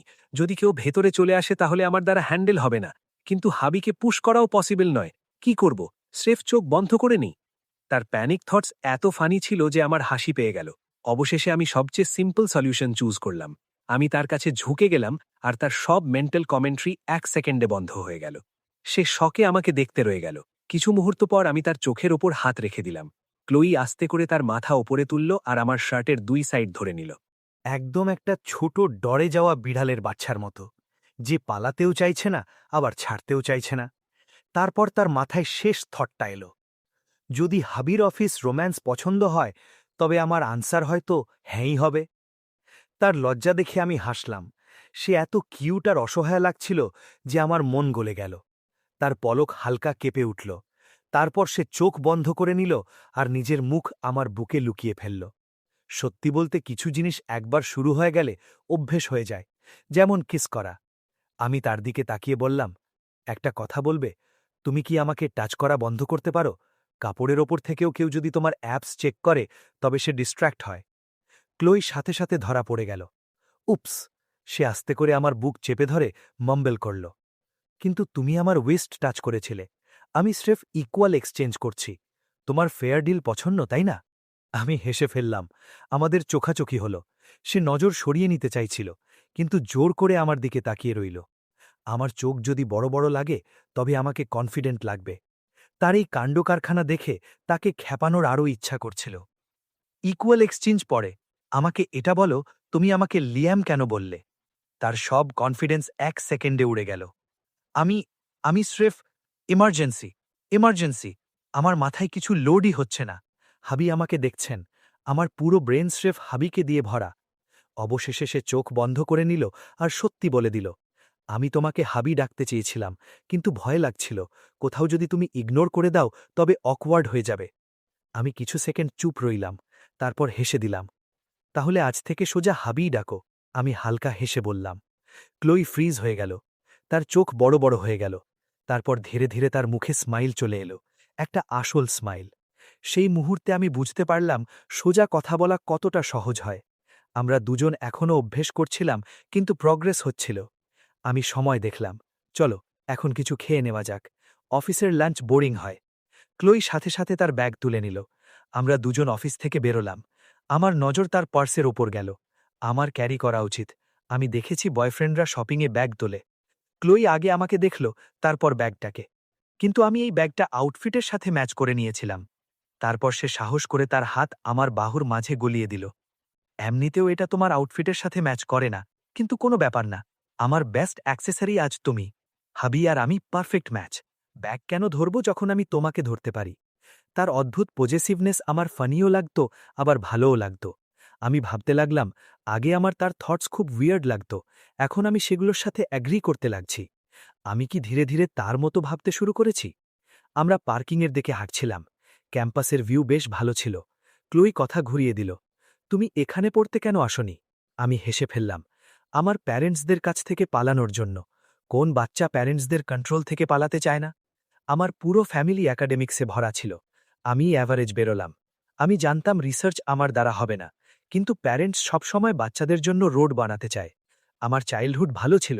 মাম্মি, পাপা আর আমার সিস্টার আমাকে খুব প্যাম্পার করত। স্রেফ আমার মাইক্রো ম্যানেজ হওয়া পছন্দ ছিল না। ক্লোই একটা সিরিয়াস এক্সপ্রেশনের সাথে বলল, আমার এই ফিলিংটা বোঝা হয় না। আমি তার দিকে তাকালাম। সে সত্যি সিরিয়াস ছিল। আমার লাইফের প্রতিটা ডিসিশন আমার প্যারেন্টস প্ল্যান করেছিলেন, স্রেফ একটা জিনিস ছাড়া, বিয়ে। ওটা আমি নিজে করেছি। কিছুক্ষণ চুপ থেকে সে বলল, মম আমার সাথে অ্যাব্রডে গিয়েছিলেন। সে একজন এক্সিকিউটিভ ছিলেন, কিন্তু আমার জন্য জব ছেড়ে দিয়েছিলেন। আমি জানতাম সে আমার জন্য ইম্পর্ট্যান্ট, তাই আমার ওবিডিয়েন্ট হওয়া উচিত ছিল। আমার কিছু অদ্ভুত লাগল।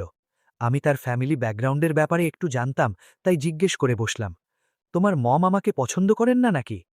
ততক্ষণে আমরা গাড়ির কাছে পৌঁছে গিয়েছিলাম। আমি প্যাসেঞ্জার ডোর খুললাম আর সিটে রাখা টিউলিপসগুলোর দিকে ইশারা করলাম। ক্লোইর চোখ সাথে সাথে চকচক করে উঠল। সে টিউলিপসগুলো তুলে নিল। আমার জন্য? আমি মাথা নাড়লাম। হ্যাঁ, যেমনটা প্রমিস করেছিলাম। পছন্দ হয়েছে? ক্লোইর স্মাইল এত বড় হয়ে গেল যে তার চোখ জোড়া ক্রেসেন্ট মুনের মতো লাগতে লাগল। আমার খুব পছন্দ হয়েছে, খুব বেশি। তাকে এত খুশি দেখে আমার মনে হল পুরো দিনটা ওয়ার্থ ছিল। তখনই সে হঠাৎ টিপটোতে উঠল আর আমার গালে হালকা একটা কিস করে দিল। লিয়াম, আমি খুব খুশি। এখন আমার তার সারপ্রাইজ অ্যাটাক্সের অভ্যেস হতে লেগেছিল। আমি গাল ছুলাম আর মজায় বললাম, স্রেফ এতটুকু? আমার মনে হলো অন্তত এখানে পাওয়া যাবে। আমি ঠোঁটের দিকে ইশারা করলাম। ক্লোই সাথে সাথে লাল হয়ে গেল। পরে, বাড়ি যাওয়ার পর, আমার হাবিকে হাগ করা আর কিস করা খুব পছন্দ। এটা রিওয়ার্ড। আমরা যদি বাইরে না হতাম তাহলে আমি ওনার সাথে চিপকে যেতাম, দেখতাম কে আলাদা করে। আমি হেসে ফেললাম, স্রেফ মুখে কথা, কিন্তু আমি তাকে আর টিজ করলাম না। আমি গাড়ির দিকে ইশারা করে বললাম, বস, এবার বলো কি খাবে? এবার সে না ভেবেই জবাব দিল, হটপট, চলো হটপট খাই। আমি হেসে মাথা নাড়লাম। ঠিক আছে, হটপটই সই। কমার্শিয়াল ডিস্ট্রিক্টের কাছে কিছু ভালো হটপট রেস্টুরেন্ট আছে। আমি তার মমের টপিকটা আর এগোলাম না। তার টপিক এড়িয়ে যাওয়াটাই যথেষ্ট আনসার ছিল। কিন্তু প্যাসেঞ্জার সিটে বসা ক্লোই তার টিউলিপসগুলোকে জড়িয়ে ধরে এত জোরে জোরে হামিং করছিল যে আমার রেডিওর কোনো দরকারই পড়েনি। আর সত্যি বলতে তার সিঙ্গিং খুব বেসুরো ছিল। হঠাৎ সে বলল, এমনিতেও কোনো ফারাক পড়ে না যে মম তোমাকে পছন্দ করেন কি না। বিয়ে আমি তোমাকে করেছি, পুরো জিন্দেগি আমাকে তোমার সাথে থাকতে হবে। সে জানালার বাইরে তাকিয়ে আস্তে করে বলল, এমনিতেও ওনার চোখে আমার যোগ্য কেউ নেই। আমার প্যারেন্টসদের মনে হয় আমি খুব অ্যামেজিং, কিন্তু আমিও বাকি। আমার তো স্রেফ পড়াশুনো করতেই আসে। তুমি রিয়েল ওয়ার্ল্ড দেখেছ, আমি তো স্রেফ আমার রিসার্চ আর বুকসের দুনিয়ায় থাকি।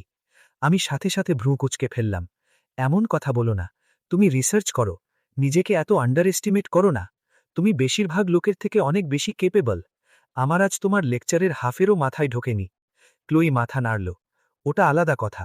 তুমি নিজের পায়ে আর্ন করো, তুমি দুনিয়া হ্যান্ডেল করো। আমার কাছে কি আছে? যদি কাল আমার মাথা কাজ করা বন্ধ হয়ে যায় তাহলে আমার কাছে কিছুই থাকবে না। তার গলার আওয়াজে লুকিয়ে থাকা ইনসিকিউরিটি শুনে আমার অদ্ভুত লাগল। এত ইন্টেলিজেন্ট, এত ট্যালেন্টেড, এত প্রিভিলেজড, তবুও এত লো সেলফ এস্টিম। আমি সিরিয়াস টোনে বললাম, তুমি সোসাইটির জন্য কন্ট্রিবিউট করো, স্রেফ টাকা কামানোই সবকিছু নয়। তোমার নলেজ, তোমার ইন্টেলিজেন্স, এসব তোমারই অংশ। এগুলোকে তুমি নিজের থেকে আলাদা করতে পারবে না।